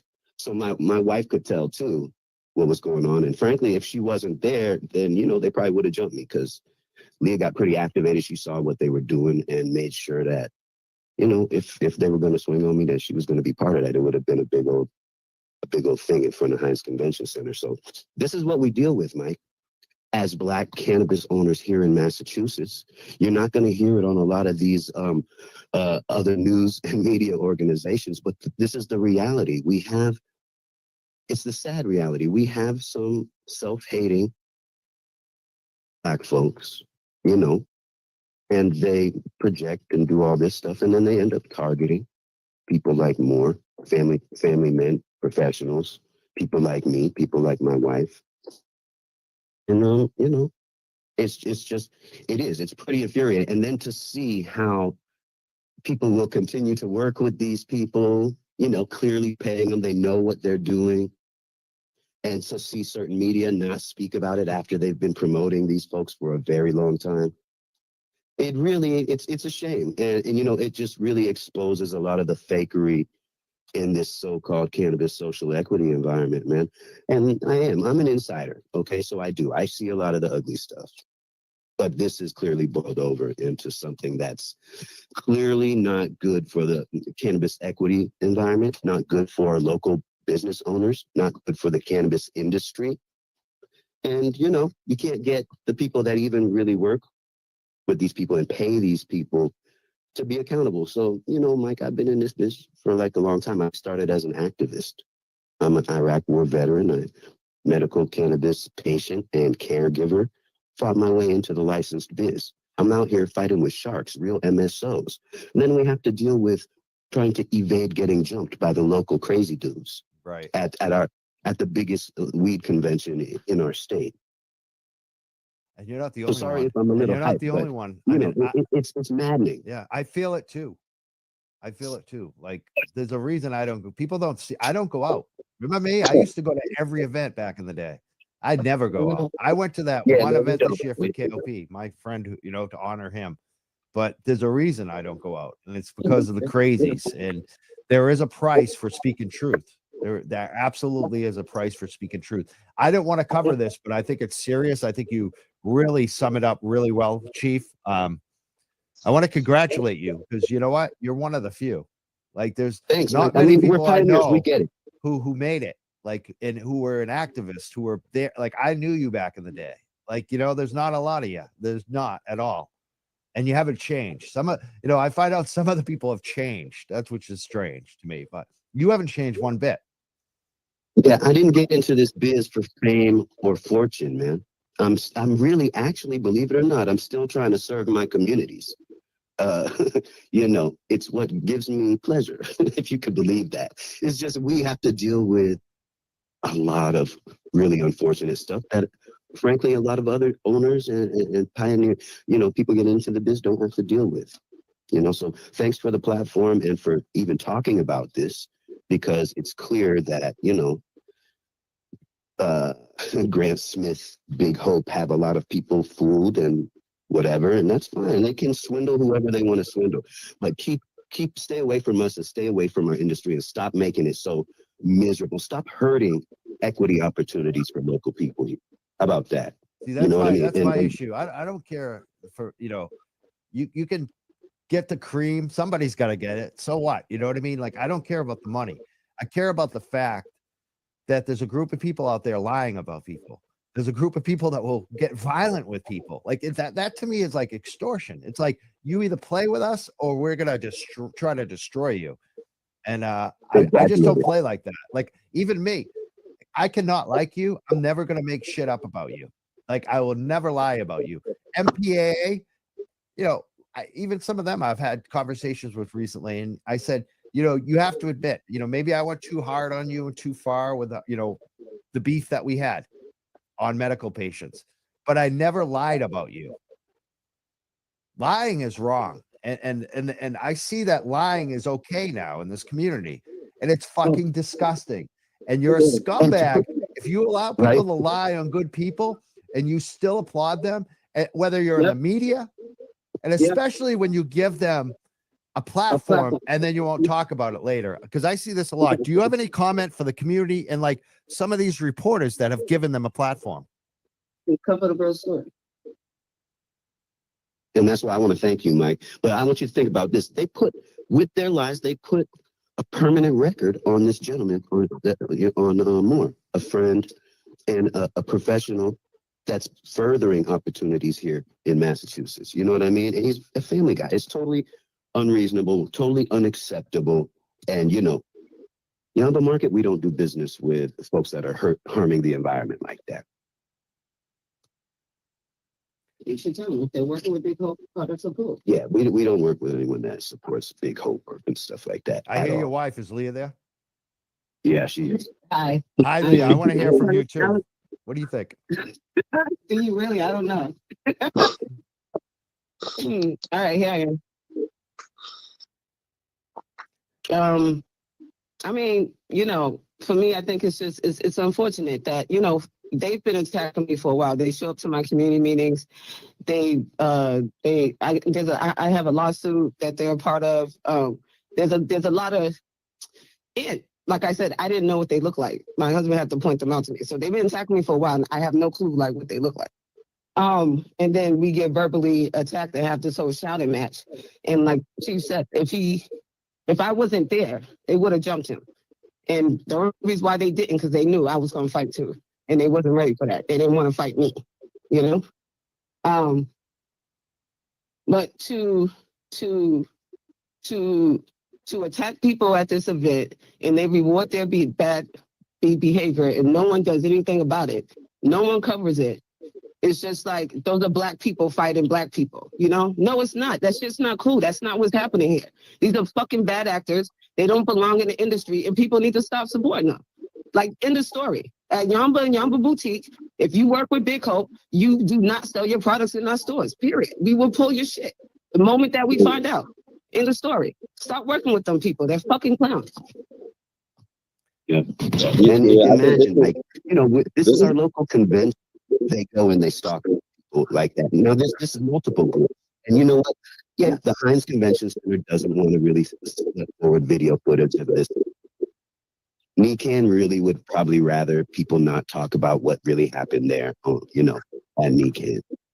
But this is kind of what we're up against, Mike. And it's a real turnoff to, people who are really trying to put a lot of blood, sweat, and tears in building this industry. By the CCC and rewarded by the Boston Cannabis Board. It's ridiculous. It's fucking crazy. Straight charlatans. Yeah. There's a lot of people responsible for that. Have you talked to City Councilor Julia Mejia about it? Because I see that she is pretty close to them. She's their biggest fan. She's their biggest fan. I've had her on the show. I'm wondering if she's seen the video. I want to show her the video. I think she needs to see the video. I think she does too. And anyone who wants to work with them or promote them and stuff like that. I mean, my God, man, my God, it's hard to build this. And not just the video. It's hard to be black and an owner. The statement also, or whoever, learn about who you're supporting, please. I think one of the biggest damning things is the lies. The statements that they put out there were completely false. And they didn't have to take it as far as they did. They didn't have to try to get law enforcement involved. They didn't have to try to get me arrested. Now you look at the video, they asked me if I wanted to press charges against them in Boston. I was like, no, I'm good. They told me so. I don't want to have anything to do with these individuals. I just don't want to have anything to do with law enforcement. I've been dealing with law enforcement since I was 14 years old. They've been trying to charge me as an adult. And I just don't feel comfortable dealing with law enforcement if I don't have to deal with them. And I would rather not, Who wants to? these individuals. Yeah. Right. Even myself, I had to contact a criminal defense attorney because I posted about what was going on with this whole controversy. Like, I had a threat that I was going to be criminally charged, which is, I think the cops laughed it out. I think that, but I had to actually contact a criminal defense attorney. This is the first time ever doing this stuff. All the activism, I've been going for 25 goddamn years between the activism and the reporting and the shows. And I've never had to contact a criminal defense attorney, not once until this. So I think this is serious. I think people need a wake-up call. Like, this kind of crap can't continue. It cannot continue. It can't. It can't. They are harming the black community, dude, and the weed industry. It's not cool. They're making a joke out of a whole equity stuff. They're taking opportunities and ruining them for good people out here, and they're making us look fucking horrible. And it's getting dangerous. Yeah, somebody's gonna get hurt. Yeah. Yeah. It's unacceptable. They've been doing these attacks for years, 3+ years. But for them to be emboldened to start getting physical, this is unacceptable. And then to have looks like they have police support to me. You know, they're hanging out in front. More that video, Harry was jumping up and down like he looked like that looked like criminal informant behavior to me. That's what it looked like on that video to me. That's what bells was ringing. That looked like criminal informant behavior to me. And see, I mean, you know, people come from all walks of life and stuff like that, but why are they so quick to involve police? What's happening? What are they, and lie to police? It started it. And watch, and I bet nothing's gonna come of it. You know what's very if I interesting? lie to police, I'm gonna get in trouble. Yeah. Yeah. What's interesting is I didn't realize those were cops. Like I thought those were actually security people. I was like, that can't be a cop. Like I thought they were security. Those were actually cops in that video. Yeah, 2 cops and 3 security guards.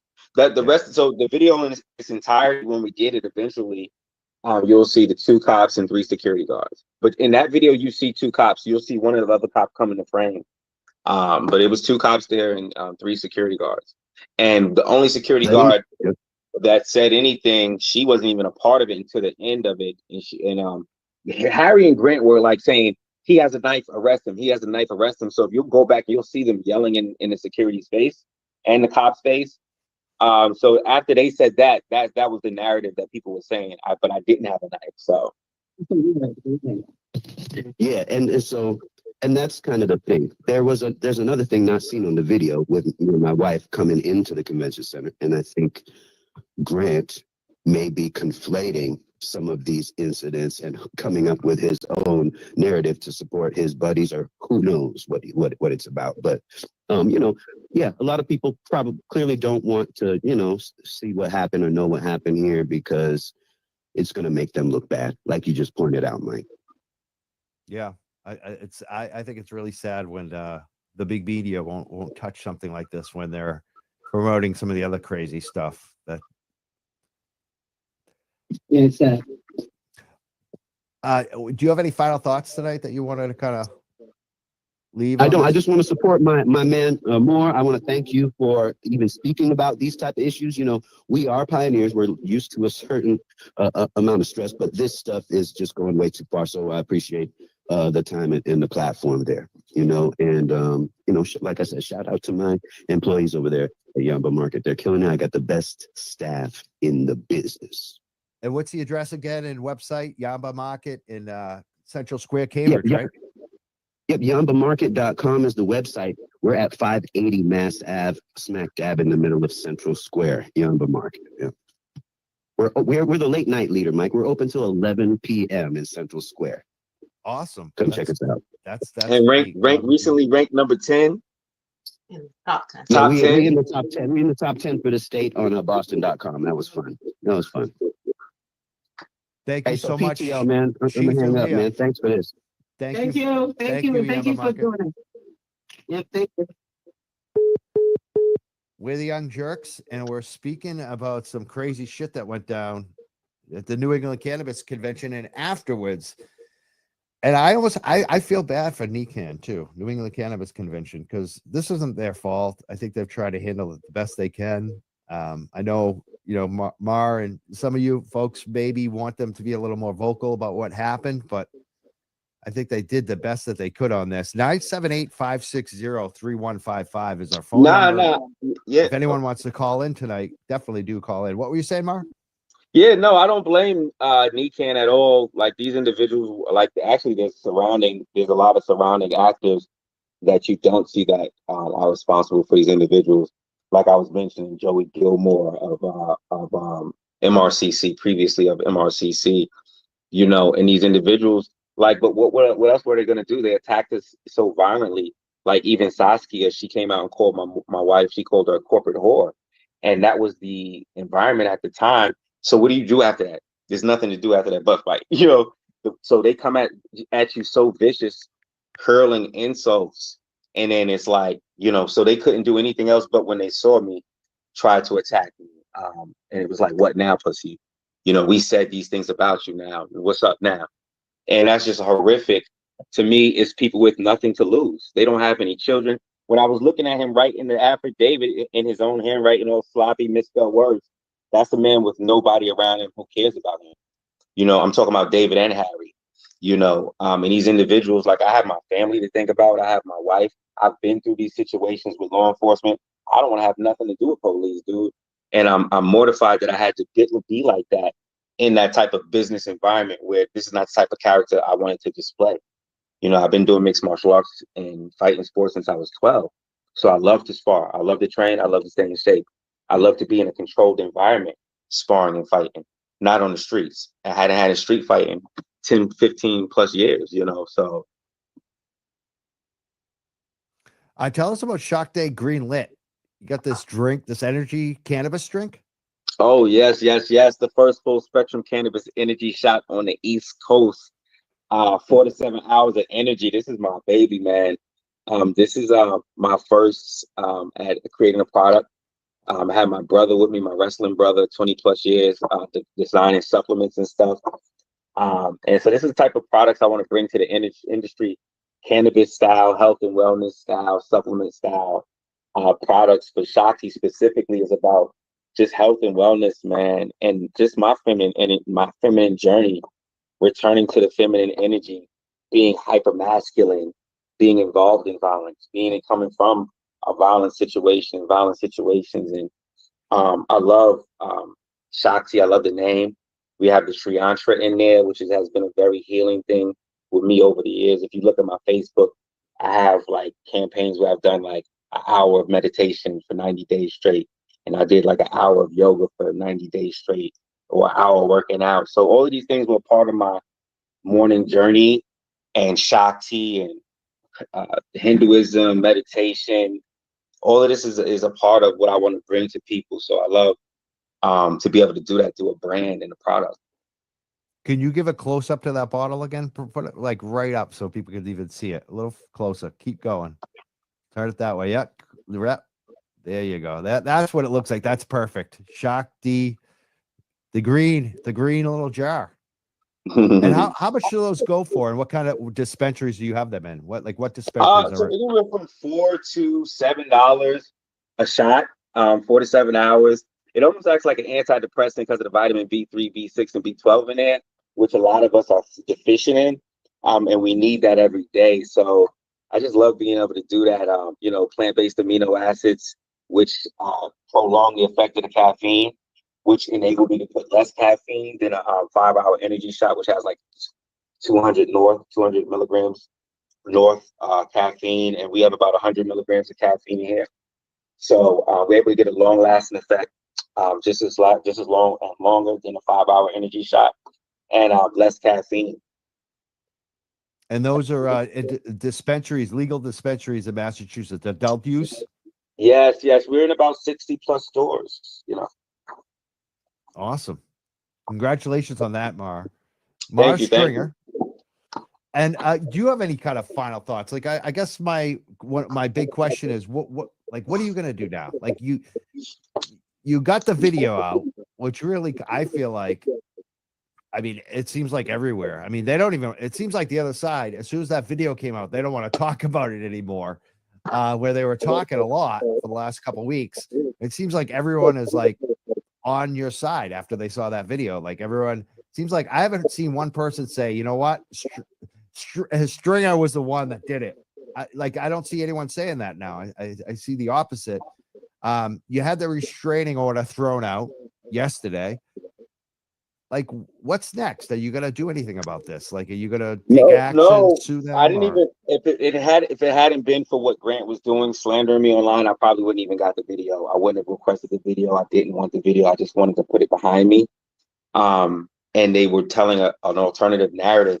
So I was like, okay, I need to get the video so I can give it to the people behind the scenes who were concerned and were hearing something different. But no, I had no intention on releasing it publicly. I have no. If they file another order against me, then I'm gonna do what I have to do in terms of trying to defend myself. But No, I think Grant Smith is very violent with his platform. Very, that needs some. We need to do something about that. So that's my goal with that. I really don't have no plans for this. Just to continue to create in this industry and continue to win. Now, I think if you went after Grant, a lot of people would support you on that as well. Because I mean, I'm just noticing.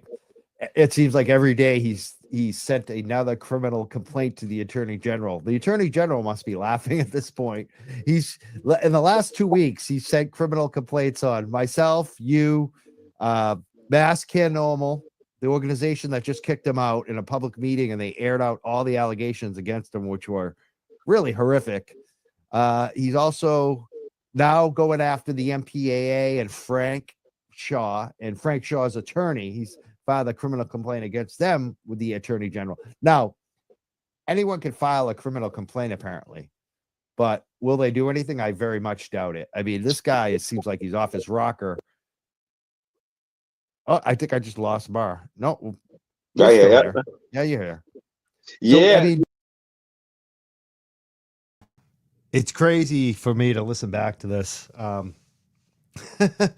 It's funny because I just realized I screwed something up for so long. I don't know if you guys caught that, but I've been saying that it was the first time ever that I had to get an attorney over witness intimidation with KP. It was actually with Grant. I had forgotten all about that I had talked to a different attorney. So funny. So now twice I've been threatened with witness intimidation, and apparently both times I did actually talk to an attorney. It's funny. I did. It's so funny recalling. I just blocked shit out that Grant did to me out of my brain so much that I even forgot about that fact. So it was funny listening back to that. I'm gonna have to correct myself going forward. I know some people are mad. It's, feel like I'm punching down. That's not my. I mean, some of my tweets were strong, no doubt. I was triggered. I do feel a little bad about that. I don't want any beef with Miss Shorty. This isn't about tearing her down. It really isn't.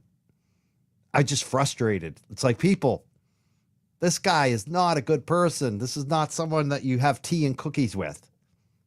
Not someone that you platform and give them a puff piece.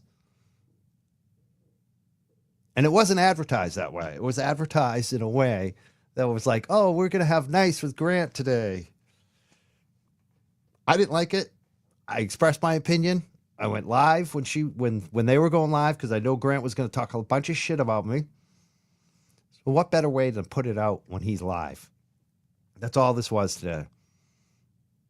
And if people have an issue with me over Miss Shorty, I get it. You can have that issue. You can even post comments. I don't care. You can post them here. I'm unless you get really out of control, I don't think our mods are kicking you out here. And I know apparently the Glare got very mad. I saw some of it. He looked like he was really mad. Just like, I don't know. I don't think it was that much to get mad over. I don't know what that's about. But like I said, I'm going to continue from now on to be on Grant, because people need to know. They need to know the shit he's done. And we got to have Mars' wife on, Cynthia. That's who I want next. I want to have Cynthia on. Because what he's done to that family, this guy's still facing charges. He's still facing charges. And you saw the video. He was approached by 3 to 4 men who encircled him and attacked him. And he's the one facing the assault charges. He's the one that Grant claims had a knife. You don't see a knife. In the interview, he said to me that he was so afraid that he pulled out nail clippers that he had on him. He was waving nail clippers. That's what... I mean, if you get attacked by 3 or 4 people, I think you have the right to put up some nail clippers to scale them off, And then Grant went and told the police that he was possibly armed and was coming back to the event because he wanted them to pull over Mars Stringer. And, black man armed, what do you think the police are going to treat that as? And again, as I think it was Haley mentioned on the show today, Grant was the one who told everybody that Aiden was a rat against the white supremacist while he was in jail. Why do you think he did that? Because he wanted Aiden to get hurt in jail. That's who Grant is. That's exactly who Grant is. And I will remind everybody about it as long as I'm here.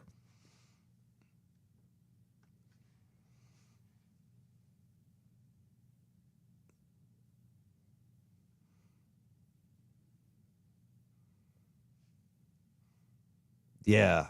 Oblivious, you made such a great point. You can't have a level conversation. He won't allow it. He hides from it. When Masscam tried to have that conversation with him about all the allegations against them from the members while he was on their board of directors,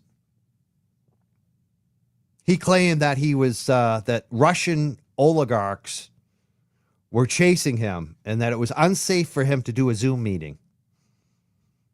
And then he appeared on the Zoom meeting and said that and jumped off. He wouldn't answer to any of the victims for the nonprofit. And one of the biggest allegations against him was misappropriation of funds. You know what that means, right? Money was missing. A lot of money. So, and there's been a lot of, I wish Frank Shaw would come on the show. Frank Shaw is a guy who was an HIV cannabis activist for decades. He got a discount for HIV cannabis patients at the dispensaries. And Grant went around and told everyone that the guy was a pedophile with no receipts, with no facts, no info. And then got the discount canceled. So HIV patients came to MassCan at that meeting and said, I lost my discount because of your board member with these false allegations against this guy, Frank Shaw, who's done nothing but help us. That's who Grant is. Grant is running around saying all kinds of stuff about me that's untrue. I don't even really feel like I need to defend it. To me, it's way beyond about what he's done to me. What he's done to Mar Stringer. What he did to Frank Shaw. What he did to, you heard Chief. There's other victims too that they're too afraid of Grant to even speak up. But the people who have known him for a number of years, there's a reason why Grant is person non grata in the cannabis space. Why people don't like him. Why he is banned from MassCan. Why I'm not the one who got banned from MassCan. They love me. I've been around them for over 20 years. They still like me. Why? Because I'm legit. I'm not a snake. It took Grant less than 2 years to get banned twice. Not once, but twice. They let him back a second time. They thought he might learn his lesson. This is the thing. People always think, oh, well, Grant's not that bad. They let him back in. The second time, it was even quicker to kick him out.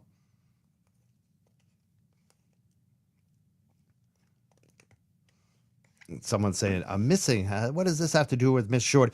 Well, Miss Shorty was going to have him on the show today, and I wasn't happy about it. And I expressed myself on Twitter, and I wasn't happy with her comments back. It is what it is. It's not really about Miss Shorty. It's just about the fact that she was the one who was going to platform him today.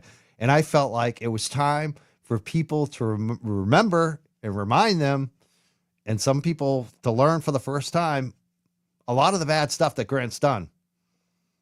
And I'm not going to platform Grant. Instead, I'm going to platform his victims. And I think that's what everybody in the Free Karen Reed movement should be doing. Don't platform Grant, platform his victims. I know you're not going to get as many views, but it's the right thing to do. And that's what I try to do on this show so often. There's so many shows I could be doing where I'd get 1 million views, but it's not the right thing to do. Instead, I have the serious shows. I have, like we had the other night, Mass State Rep Nick Baldiga. I didn't get 20, 30,000 views on that like I would if I attacked Sean on every show, right? But it was the right show to do. Good content. If you're looking to build your small channel, that's what you should be doing. Chase good content. That's what people want. They want your credibility, your integrity. That's what it is. Don't go for the cheap shit. And I'm not saying that's what she was doing, even though I kind of did hint that on Twitter. I posted that. I don't know. I don't know what she's doing. This isn't about her, though. Miss Shorty's not a bad person. This is about Grant Smith Ellis and reminding people what he really is. And if anything, I think I actually helped Miss Shorty today. If you really look at it, if I hadn't said anything, he probably would have gone on her show and it would have blown up in her face. So if anything, I honestly probably saved her. I know I don't want to be like no white knight or anything. I'm not saying, but in a weird way. Think about it.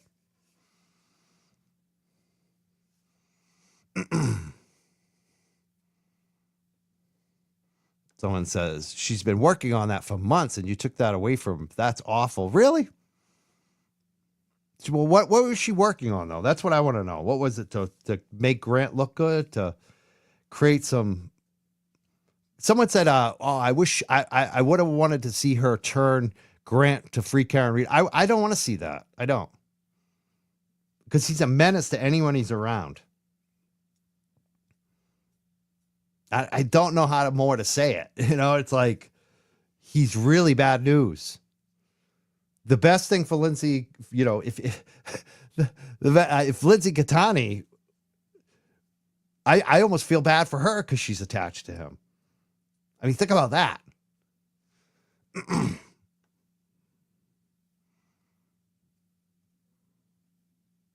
Here's a good comment. Everyone deserves to know the truth. If Grant canceled because of the truth, then who's the problem here, really? I think that's what it was. I think that Grant was afraid Miss Shorty was going to ask him some tough questions.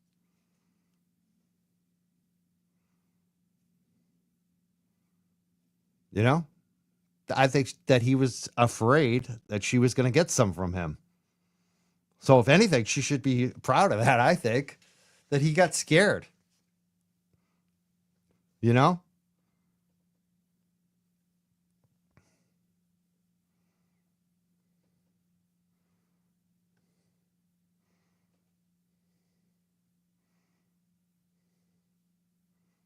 When's he ever going to do the show? If he thought he was going to get his way, that's Grant. He never will do a show if he thinks that there's going to be any pushback.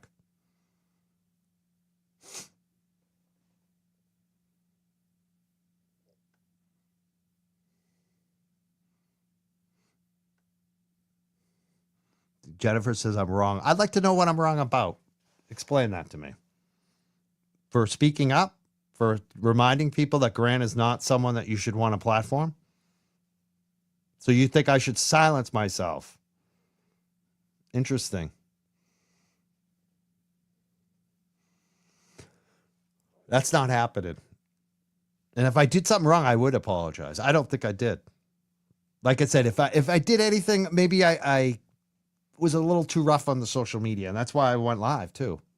Because I don't want to do it on social media. I want to just present the information about Grant's victims. That's what this is about. This isn't about, I know you guys want to make some of you want the drama. Some of you guys want to make it about Mike versus Miss Shorty, Mike versus the Galera. I'm not playing that. I'm not against them. This is about Grant Smith Ellis. That's what it's really about. And reminding people like, hey, this is why it's not a good idea to have this guy on the show. And if you do, you better bury him.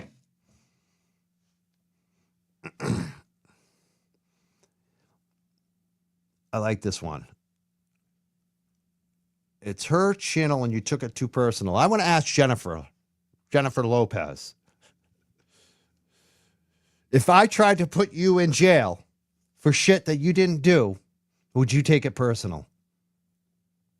If I tried to put good people you know in jail, other people like Mar Stringer, if I tried to kill Aiden Carney, I mean, what does it take for it not to be personal? Like, if this isn't personal with you at this point, what are we doing here? What's the purpose?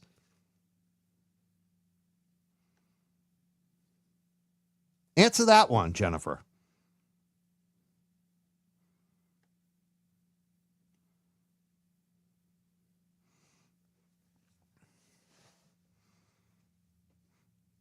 but she didn't tag you. What does that have to do with anything? That's called a red herring. Answer my question, Jennifer. Answer my question. Answer it.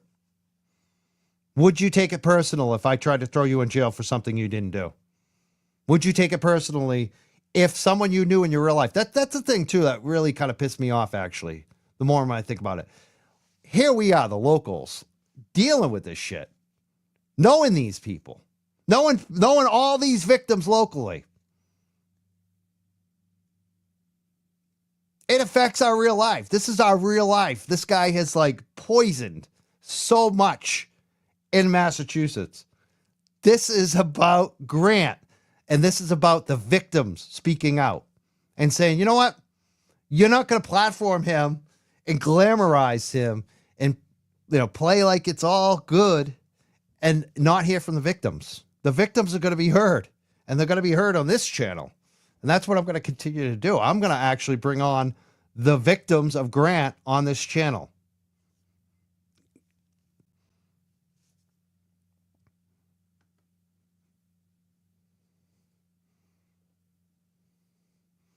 Yeah. Good point, Lisa. And the thing is, too, is like, talk to the people who have been affected by Grant.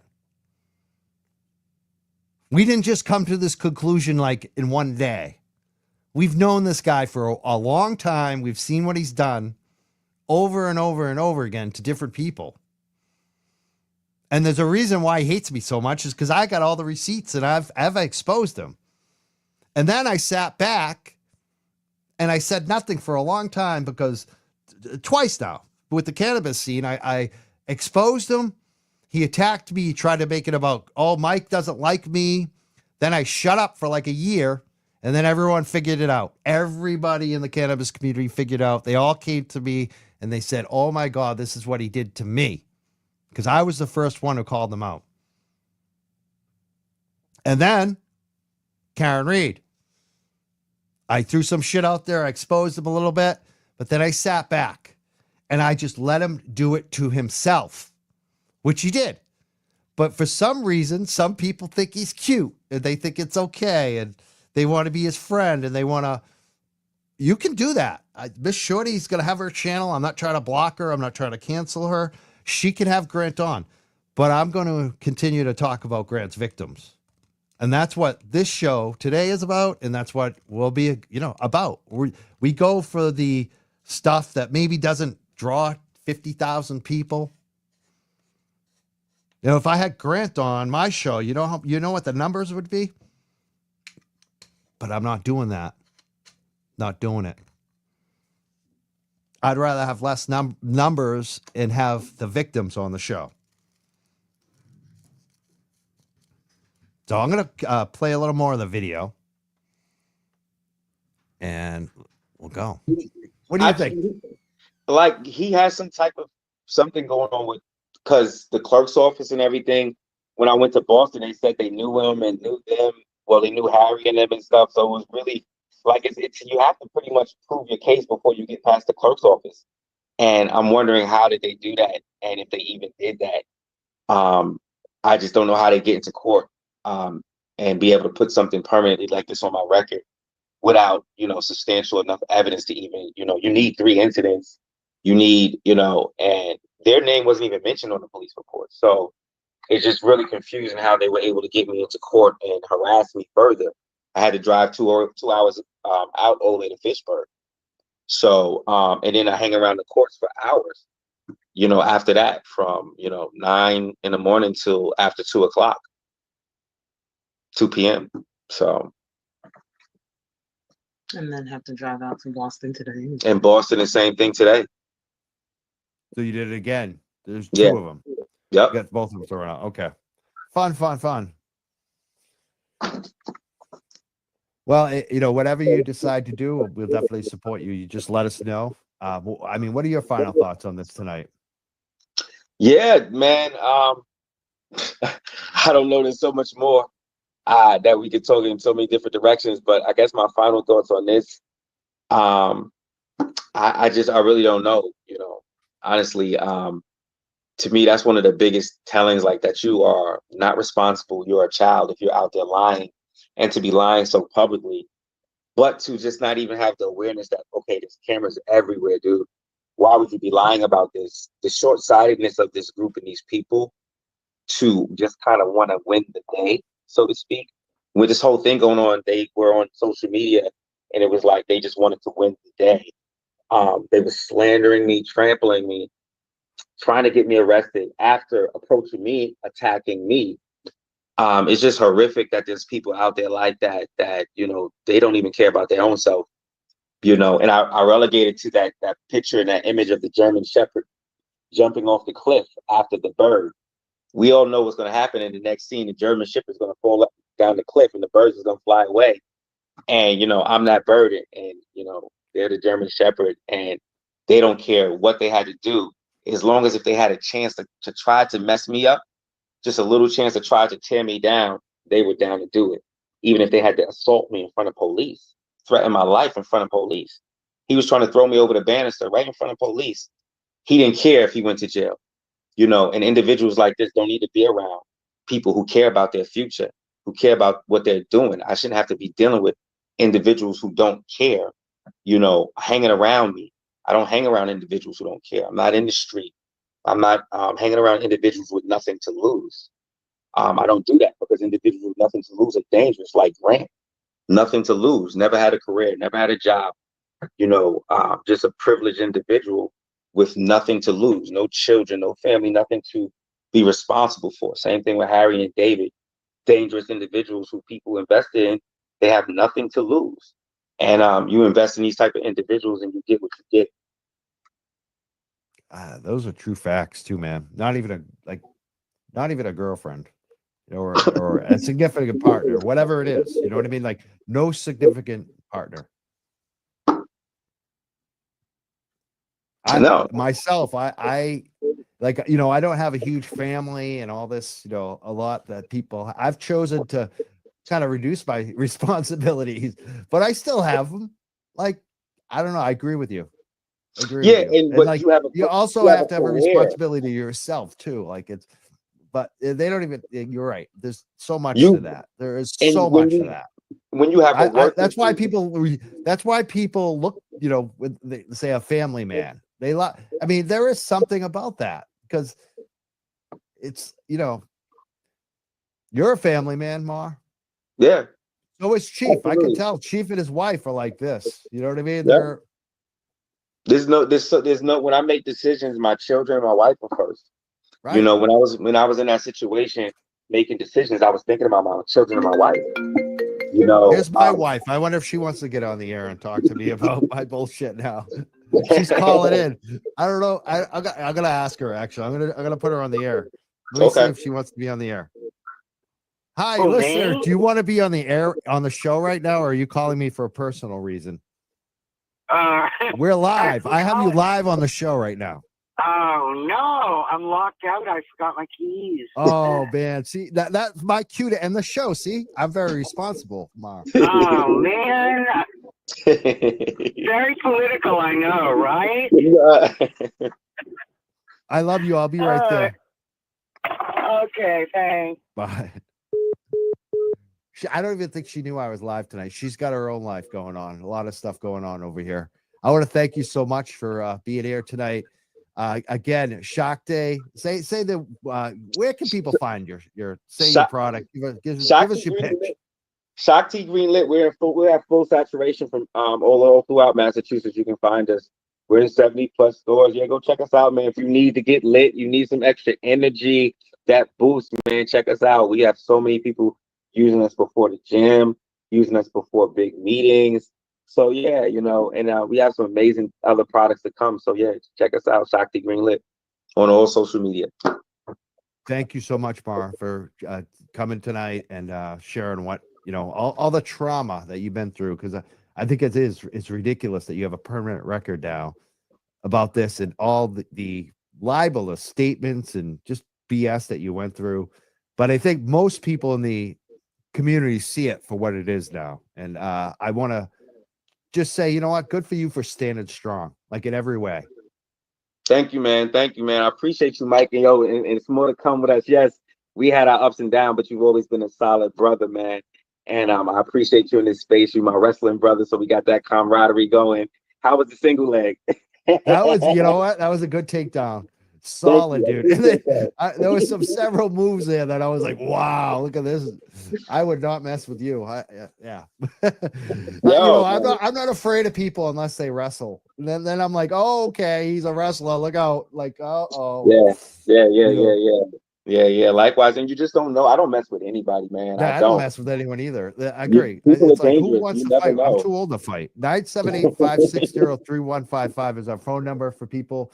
They want to call in later, but I got to go let my partner in right now. Do that before we get in trouble. Yeah. So I want to thank you so much, Mar, for calling in tonight and being with us. Shark Day Greenlit. And I hope you much peace on this. I think a lot of people in the community, a lot of people are watching tonight. I know a lot of people are actually frightened of this situation. And I think that's why a lot of people don't want to speak on it, but a lot of people are watching. So I want to thank you for standing up. Thank you. We're the Young Jerks. We'll see everyone again on Sunday night. We're going to do.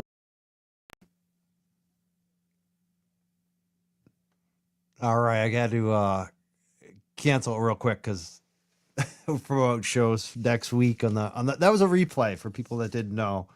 That was not live. That was a replay. Earlier in the replay episode, we mentioned the Cannabis Workers event that already happened earlier this year. There is no event, but again, that was a replay. I know some people are mad. I really don't care. I don't. I'm going to say the truth about Grant Smith. I don't care who pissed off. You know, maybe I could have been a little nicer on Twitter, but I didn't like her response. I didn't like her response at all.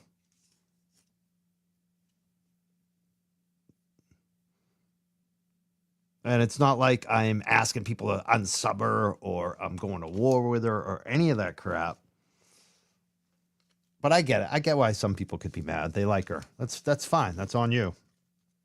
I'm not saying I don't like her either. I'm just saying I didn't like that. And I especially didn't like it because I know how it would turn out. Ask Lisa Peralt how it would turn out. Lisa Peralt knows. Lisa Peralt knows 100%. Lisa Peralt knows Grant. Anybody that's known Grant for any length of time knows how that would have turned out.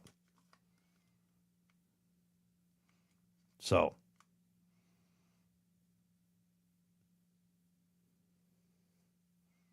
Yeah, this is a good comment. And anyone that has known Grant for any significant amount of time, like say a year or 2 or 3 years or 4 years or 5 years or like longer, like I have, know what J Rock is saying is 100% correct. And this is what J Rock is saying. And everybody that's ever known Grant will say the same thing. And this was frustrating to me. It's like there's so many people you could be reaching out to. I don't know why people think they're getting through to Grant. Stop it. It's not possible. He's not a good guy, and he will never be. Anybody that's known him for any length of time will co-sign that. And a lot of serious people. Look at what John Nathan said. I don't know if people know John Nathan, but he's a serious business owner. Look what he said about Grant. Look what, there was an attorney who said something about him, Kim Napoli, who used to be friends with him. Look what she posted online about Grant. And these are very serious people.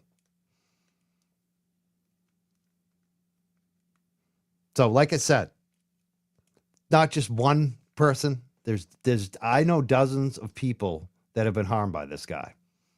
Locals in Massachusetts. So, if you think that I shouldn't speak up and speak up for them, that's on you. I'm always going to support victims like that. So hopefully we'll have a better show next time. I think my next show, I'm going to do, I don't know when, maybe even tomorrow night. I don't know. I just don't know right now with family and scheduling all that, but I definitely want to do a show where it just call-ins the whole time and you tell us who your favorite guest was or your favorite guests. It's probably more than one that have been on the show over the last year. I think that's a good year-end show.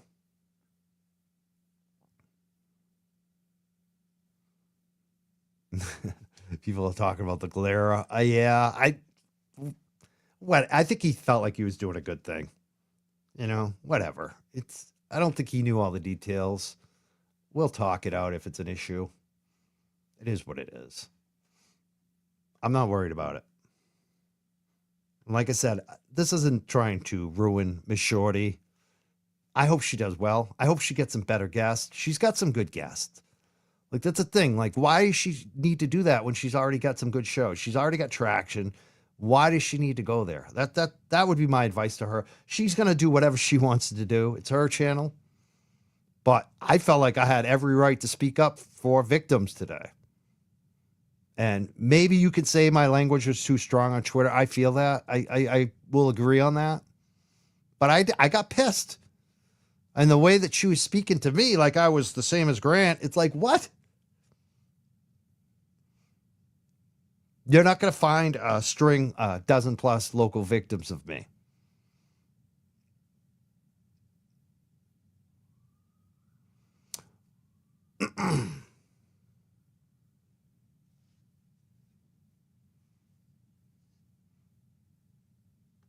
Yeah, it was good. I want to thank Jason for coming on today. He did great. I love he got the iOS stuff in there. That was good stuff that we talked about. And I especially want to thank Auntie Deb. I love Auntie Deb. Auntie Deb is so good. She said, Auntie Deb said I was her guy or their guy. I never know what to say because Auntie Deb with the wig on, I think she's feminine, but then I speak to him and he's a male. So I'll say there. I should ask Auntie Deb. I will ask Auntie Deb. How do I refer to you in the third person from now on? I want to know because I have so much respect for Auntie Deb. I love Auntie Deb. And Auntie Deb said today I was their guy, which is like, wow, are you serious? Because I am a little scared of Auntie Deb too. Any comedian can absolutely kill you and can't see right there. There it is.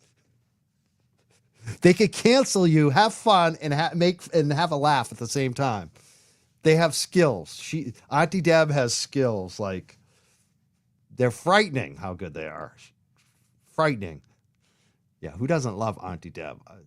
I mean, did you see Auntie Deb go after, first of all, Julie, and then Kevin? Oh my God. I don't think Kevin even acknowledged any of it. I don't know what happened with that because destroyed, absolutely destroyed. Auntie Deb destroyed Kevin. It was so good in the car.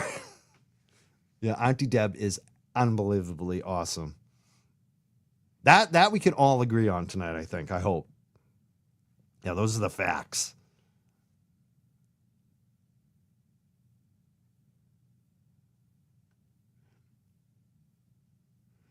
I'm just reading your chats now. Yeah, I am allowed to react. Absolutely. I'm human. And you know what? I've carried this shit for this guy, that all the shit he's done to people. Of course it's triggering. He is a menace. And I'm just, you know what? I know I probably discounted a bit, but I'm just as much a victim of his as all those other people I've listed. So I think if you actually care about victims, you should give the victim a little space on this.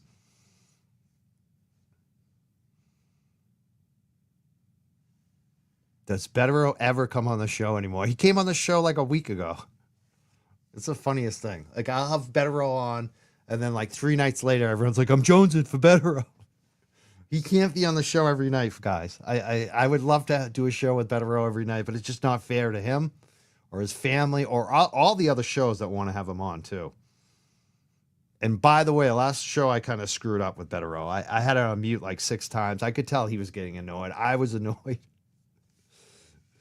Oh man, that was just not good. Yeah. I know you're just curious. It's just funny. It's just people love Betterow. It's like you literally can't get enough of him, and I get it because I feel the same way. But he's like, especially right now, he lets us know he's very busy right now. Like, just to get him last time was a big deal. Yeah, there you go. Mark is a very busy client, which is Turtle Boy, and I think he's got some other busy ones too.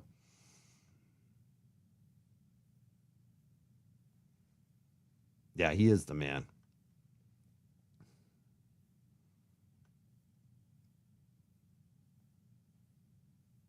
All right. I am going to check out. I want to thank everyone who super chatted. I think we had 6 super chats. I want to thank Megan for becoming a new member. Cheryl, Glamasuze, Wolverine, Transparency. Ooh, I'm going to say it right. De Laguna with Lauren Hayden show. Wow, she hit us up. I guess she's got a show too now on YouTube. She's been a guest on a lot of shows. I know she did have a show. Check out her channel. I like Lauren. I'm glad she checked in today. Sebastian also, thank you so much. And thank you, Land Pirate Radio. Thank you so much for the super chat today. And it looks like I lost like one person's subscription. I'm going to say, there's like a few people like, I'm subscribed, so I'm going to check the numbers and see how many I lost right now. Oh, it looks like I lost like 2 people today. Oh, my numbers are way down. I'm crushed.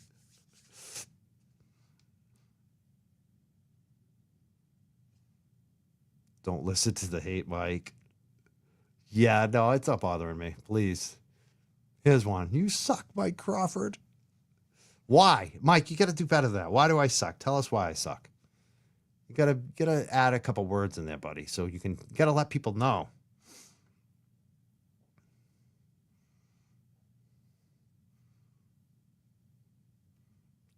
True color showing today. It is what it is. Yeah, a couple turds fell out.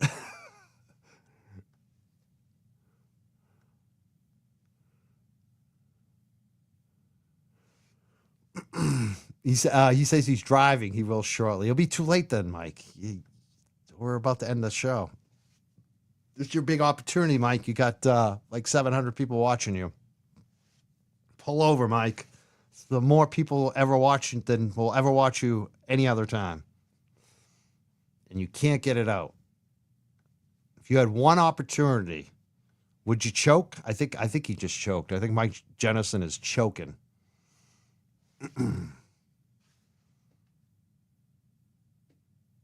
There we go.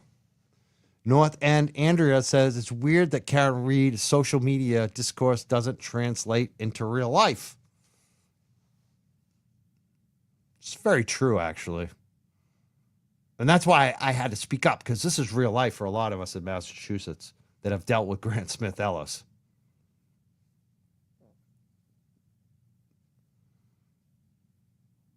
Yeah, I'm still waiting for Mike to get back, but I don't think he's going to make it. But thank you, Mitty. We're getting some new members here.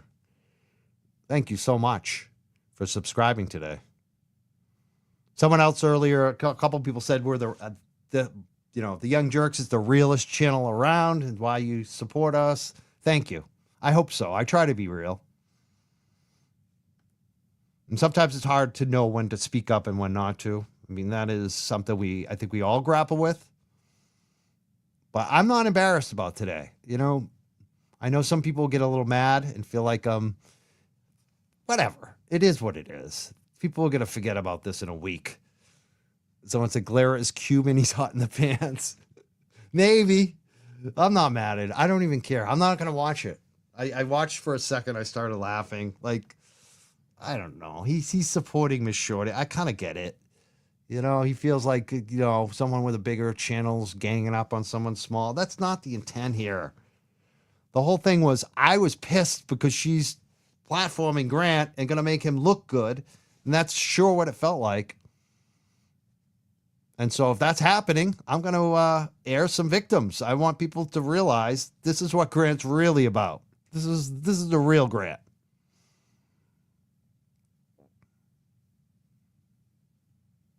Yeah, I agree. This is the comment right here too, MJ. I actually think Mike did her a favor by speaking his truth. She's getting more attention than she would have today. Honestly, they are on a hate Mike campaign. It's so lame. Yeah, whatever. I'm not losing anything though. Seriously. I've also getting a lot of people that don't like Miss Shorty in the chat too, saying she ganged up on smaller creators too. So I don't know, man. I don't know anything about that, but all right. Is Oblivious Benson. I gotta have her on the show. She likes wrestling. I saw her getting amped up when like I did when Matt Hardy was on the show for a second. I like her stuff. Oblivious Benson says you definitely spoke up inadvertently for victims of her today, although I know it wasn't your point focus. But regardless for that, I just want to say hustle, loyalty, and respect. John Cena, yes. Can you see me now? I would like to hear more about that, Oblivious. Maybe you should hit me up. Spread some details around. She can't be as bad as Grant Smith Ellis. I love that you brought in my boy, John Cena. Hustle, loyalty, and respect. I'm all about it. Hustle, loyalty, and respect. I'm down for that.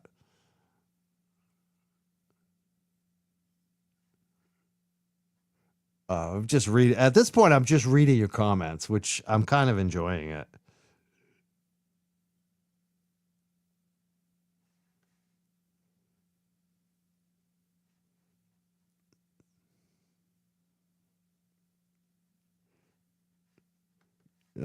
So you can hit me up on Twitter at the Young Jerks.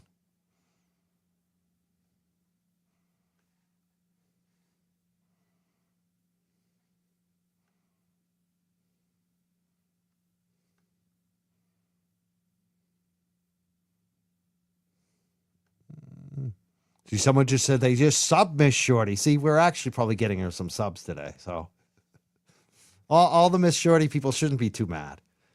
She's not getting canceled.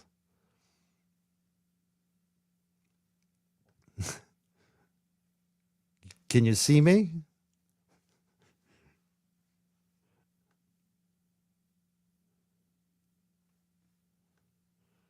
All right. I'm just, like I said, I'm just reading your your comments because I enjoy them.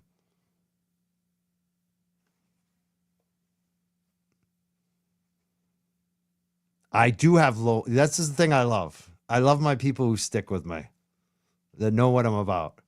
That's, no matter what, it's funny because people are like, oh, I like Mike's laughing about it. He's not too upset. I can't be upset. I've been thinking about 2024 all day, all week.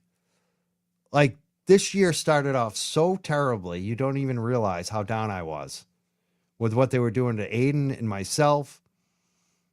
And then I had the biggest year ever on YouTube. Like I never expected it. I never expected it to get like this. So I am so thankful for my people that stick with me. The people who are here every show, the Glenn Lakes, the Joe Biffle. So many women here too. I love you. You don't even understand. I've been doing this for decades, trying to help people. And the thing that always drove me crazy is didn't have enough people watching or caring to actually make a difference in a lot of cases, unless the Globe or someone would pick it up, which sometimes happened. But now it's just on another level. So I am so thankful this year. And I'm looking forward to 2025. And one of the biggest things I've been trying to chase, remember, how I've been hitting around, something might be coming down the pike. Well, I thought that person might have ghosted me, but they just got back to me. Like right as I was going live tonight. And it sounds like I'm getting everything hopefully I want. So there could be some very big news coming up very soon, hopefully, about all the bullshit that's been going on. Something I've been chasing. I'm trying to pull a string. We'll see what happens with it. And actually it is related to Grant and some of those other people too. So I am very thankful. I'm thankful for the audience. I'm thankful for the people who got my back. And I'm thankful for myself that I stuck out doing this show, and that I listened to my gut and I stood on my conviction, and I didn't let them bully me. I came back and I did my show 10 times harder. I did way more shows. I got way more supporters, and I'm very thankful for everybody, the people that stick with me. I love my mods, Stephanie. We got the best mods, Jen O, MJ, they're in the chat tonight. I love them. These women always have my back. So I am very thankful. There's nothing going to get me down. Galera going nuts on me, whatever. I'm not going to be mad at him. I don't care. It's like, and if a few people unsubscribe because I told my truth today, that's fine. Like, I actually like that. I mean, I know we're always supposed to want our subs to go up, and of course I do. But at the same time, it's sometimes like in business, when you fire bad customers, you end up making more money. And as a creator, it's not really about the money for us. It's more about when you prune the bush, you get better supporters. Like the supporters they're more attuned to what you're about. I know the people that stick with me know what I'm about. I mean, and they accept me for who I am and what I'm doing. And that's the most important thing to me. So I love the people that stick with me. I love seeing you in the chat. I see a BLT in there tonight. I don't know if that's the real BLT, but I approve. I love the BLT. Someone said glare going off you. Did you an understatement? It is what it is. It's not. I think there's some other stuff going on there, which I could go back at them and do the drama, but nah, I'm good. Never done anything to a level that really actually bothers me, even if he attacks me today. What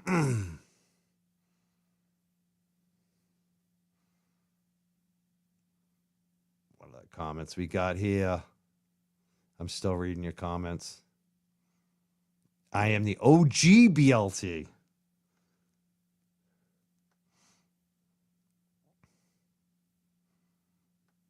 That's it too. There's no shortcuts. I think about this all the time. I think that's why I've done well this year, is because I think about what my content is. And especially with the guests, trying to book the best guest, stick to the topic, don't get sidetracked with all the other BS, and don't just go for the easy clicks.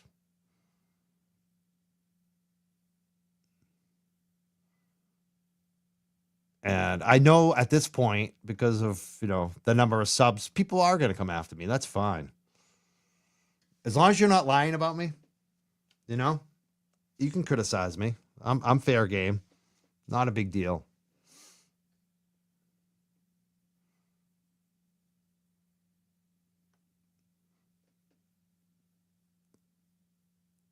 See, that's what we should all do.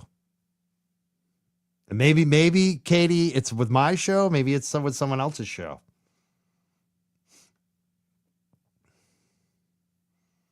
You want to shout out Miss Jessica? You got a shout out. Thank you, Miss Jessica NB.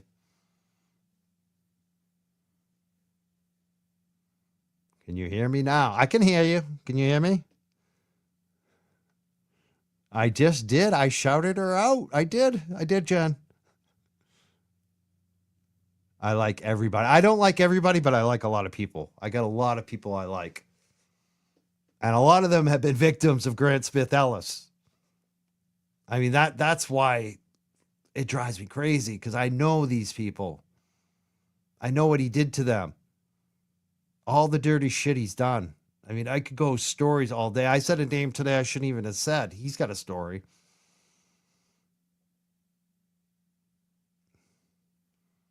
Someone said, I don't want to be in the free Karen Reed movement. I hope not. Don't pull that shit over one creator. Just, if you don't like him, move on. You know what I mean? Don't let that sour you because of one person.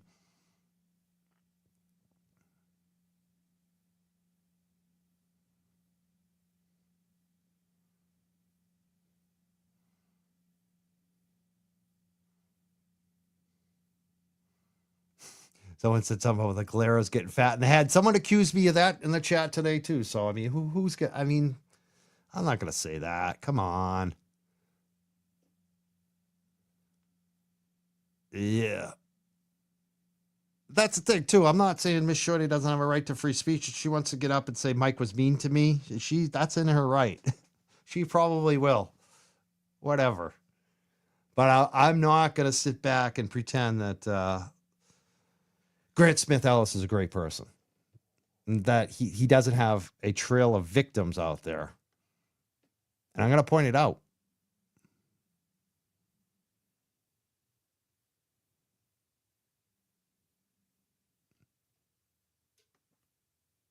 That's another reason I am very thankful.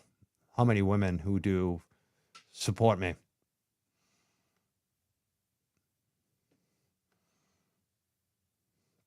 Thank you, North End Andrea.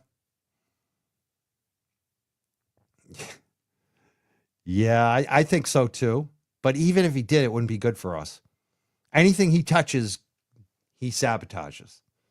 So if you're free Karen Reed, you actually want him anti-Karen Reed. Because he's not good for their side. I mean, that's just the bottom line.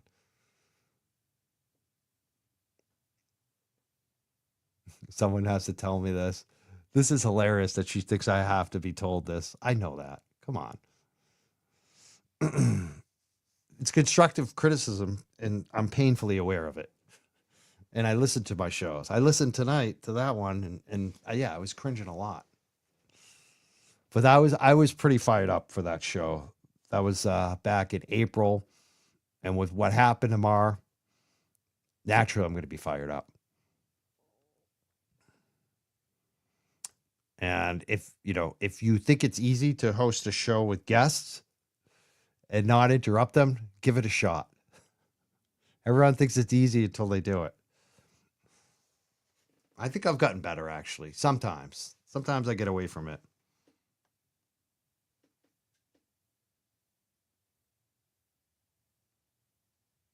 I don't think you interrupt. Someone else does a lot. I don't even know who does, but it's common. I think we all do it.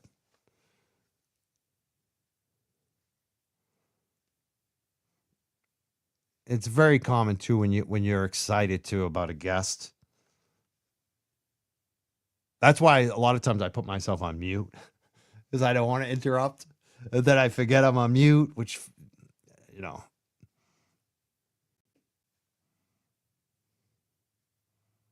Someone said, "You do not interrupt. You are very polite." That's funny. See, it's funny how one person will think one way and the other person will think the other way. And the truth is probably in the middle. I mean, that's usually how it goes, honestly. Sometimes I am very good. Sometimes I am very polite. And sometimes I revert back to interrupting guests. It's true. Like my natural thing is to interrupt. That's just me. Like a lot of times, sometimes it's good. Sometimes you need to interrupt a guest because they're off track or they're going somewhere they shouldn't or whatever it is. Sometimes you need to actually cut in. But most of the time you don't. Most of the time you should just shut up and let your guests talk. And it's a skill.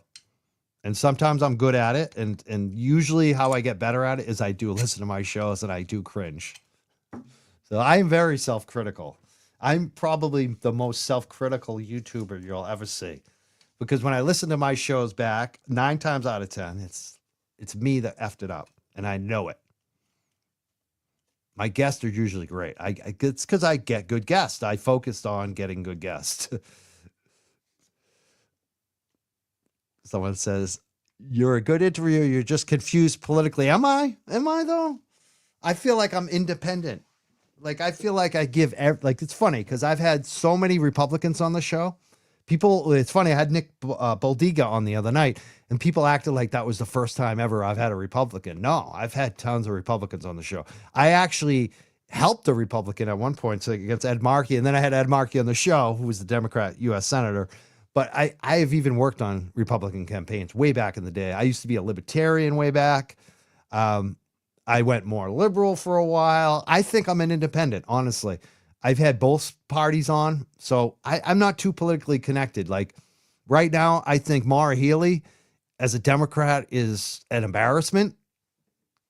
She just does the PR stuff. So I don't think I'm too whacked out politically. I think I'm just where I should be, which is right in the middle and being critical of both sides because both sides are full of shit a lot. Let's be serious. A lot of times they're just full of it on every side of it. And I've seen it so many times, especially these people that run for office that come on my show. We pump them up. They're very thankful. They get elected and then we never hear from them again. I mean, that will tell you everything you need to know about politics, right? So I think I'm doing good. I think I'm, for that, politically at least. I'm not a Democrat. I'm not a Republican. I'm an unenrolled independent, and that's the way I'm going to stay. And it's not about the party. It's about the issues and the people. And like I said, I don't agree with Nick Boldiga about a lot of stuff, but I like the dude. And I know that he's an ally on some stuff that we agree on. And most importantly is that witness intimidation law he's talking about, and doing a journalist shield. That's way beyond party. And so that's what's important. I will continue to have anyone on the show that is helping and focusing on policies that are going to help us. Whether it's Democrat, Republican, Libertarian, Green, on the roll, I don't care. Doesn't matter to me. Someone said, stop yelling. Am I yelling? Do you think I'm yelling? I don't think so. Maybe ranting a little bit.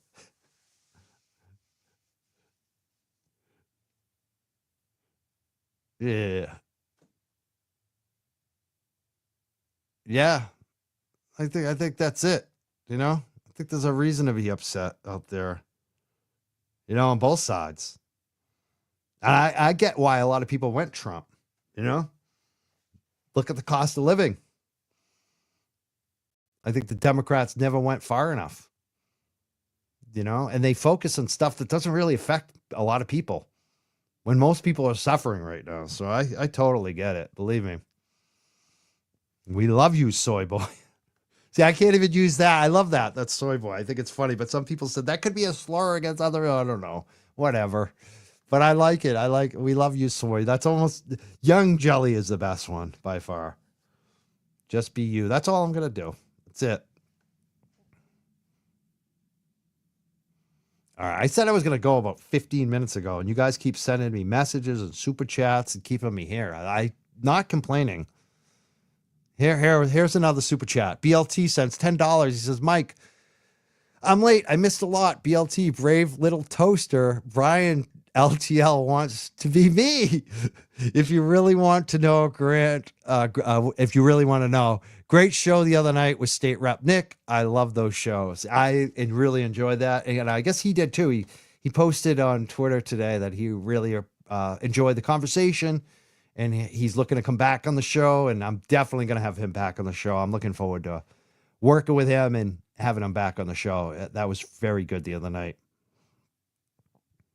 I guess as we leave, I guess the one thing I want people watching in the chat, I want to see how this goes. Final thoughts tonight from you. Who were your favorite guests that you saw on the Young Jerks over the last year? It can be one person. It could be 5 people, 10 people. Who were some of the favorite people that, your favorite shows, your favorite guests over the last year on the Young Jerks? I would love to hear what you think. I knew that was going to come up. How many Betero? Everyone, Betero. Anyone else besides Betero? I'm expecting Betero to be first place, obviously. Betero. Oh, Mazza. See, I asked my girlfriend that, and she said, I thought she was going to say Betero, my girlfriend. She said Mazza. My girlfriend's got a thing for me. She's had a thing for Mazza from day one. She just likes Mazza. Everyone's saying Mazza too, the 3Ms. I love it that you guys love Mazza too. Nurse Kim. I love Nurse Kim. Betero. Oh, JFK. See? Aiden, of course. Betero. Everyone's got Betero and Mazza. Love it. Make sure you're following Mazza Media on YouTube if you're not. Yeah, yes, Kim too. People like Kim. Dr. Turtleboy. I got to say Rita. I thought Rita was great too. JFK, people are mentioning. JFK was great. Mizzy is another one. I think Mizzy has been phenomenal. Auntie Bev, obviously. You know what else I like is, they just named her, Jessica Machado. I'm going to actually have her back on the show too. Yeah, Rita was fantastic. There's been some other ones. You know who else was great on the show? The one time he came on was Tim Bradle. He did a great job on the show. Tim Bradle. Yeah, JFK is funny. He's fun. I love that you guys are mentioning it. Mizzy, and there's Kim and Jessica Machado. This is what I like. Rita. See, this is the other thing. I heard Brian mention this the other day. My show too. not only do we have a lot of women that follow the show, we've had a lot of great female guests. And I always look for that. You know who else was a great guest? Was the DA candidate who is running against Morrissey. She's phenomenal too. Bianca, you know, I should have her back on. She was another one. She's a great creator. She does the what do you call that? She's I can't remember what you call it, but she's very good.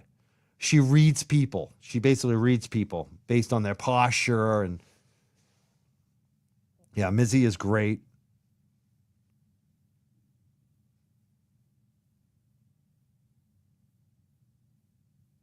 Oh, you like the mushroom guy? That was Jack. Jack was good.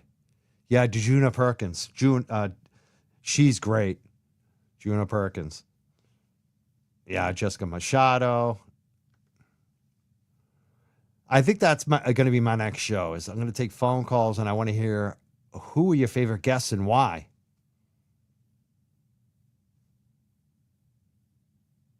We'll do some call-ins.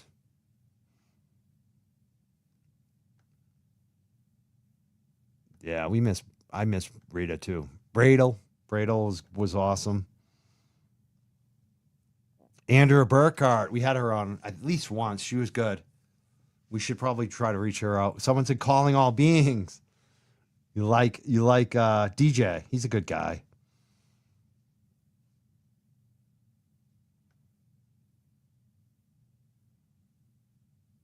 Saturday Night with Mike and Will. I don't know if I can handle the testosterone. He's still mad at me. I always say if they can't wrestle, I'm not worried. But have you seen his muscles? The dude's got some. Like, I'm gonna put my arms up. His arms are big. He's got some big arms. Will is a big boy. I don't want to mess with Will. I like Will. We've actually butted heads a little bit. I don't know if it's about that, but it's whatever. I'm not worried about it. Las Vegas Cops. They were phenomenal. They were really good. They've been on twice now. Good call. You know who else I liked? Todd. Remember Todd? He's from the retired Massachusetts State Police. He's very good. The former FBI agent we had on. He was phenomenal. I was kind of, Todd. Someone just said his name. Todd McGee. Yeah, you brought it up. Todd McGee. I'm surprised no one said Sean McDonough. He was a good guest on here. I'll give him a credit on that. He was a good guest on the show. Too bad he just didn't stick to that. Mike and Will. Will was on here. He was good too. Todd McGee. I'm glad to see all the names are getting thrown out that you guys like on the show. I'm looking forward to having a lot more of them back on the show in 2025 too. Mike, I need to talk about wrestling more.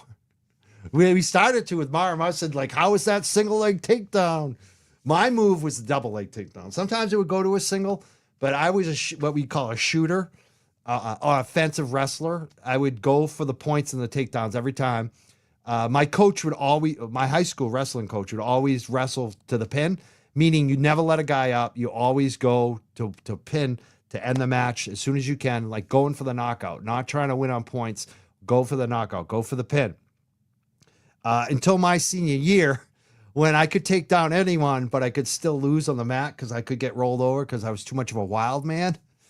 So my coach for the first time would be like, let him up and take him down. Let him up. It was like he was going against every instinct in his body. He was going against his own philosophy because I was that type of wrestler. I was a shooter wrestler. I could take down anyone. Let him up, take him down. Let him up, take him down. Let him up, take him down. Because if we get on the mat, I'm crazy. I'll roll to my back and try, like, you never know what was going to happen. So that's the type of wrestler I was. I probably wouldn't be that great at MMA on the mat, on the ground. There's a lot of ground fighting there, but that called me, all offenses. A lot of guys that in wrestling, especially on the higher levels, when you get to college, like I did, or even Olympic, especially, where the matches are so boring because no one can take anyone down. It's just defense. It's just two guys like trying to just get that 1 point, that one takedown. Where in high school, it's wild. It's just like people going, matches. I would win matches at times like 30 to 15, like technical fall guy, get 30 points on him, which you will never see in USA, Olympic wrestling or even, top colleges. You would never see high scoring matches like that because the guys are so good, no one can score on each other. So that's it. That you got me to go back to my Al Bundy ways and talk about myself and my wrestling. I think that's my cue. I think that's my cue. It's over tonight. No, I did not humble John Cena. No. I used to wrestle his brothers. I mean, I used to coach against them actually in the season. I was the high school wrestling coach for the rival school, and they were rivals of ours in high school. And then when I was coaching, but in the off season, I used to wrestle with his brothers. They were mean. They were tough kids back then. And the thing about me is why I could be wrong. A lot of people said John Cena did steroids. I don't think so because those kids were jacked from like day one. Like I just think some people are born that way, and then they work out a lot. But I could be wrong. I don't think that he actually did steroids. Like that's what his brothers look like too. When you'd wrestle them, you'd be like, holy shit, these are high school kids. Yeah, they're good people. Definitely good people. One of them, sometimes I'll hit him up on one of the social medias. He hit me up on like my birthday one year. He's a very, very good guy.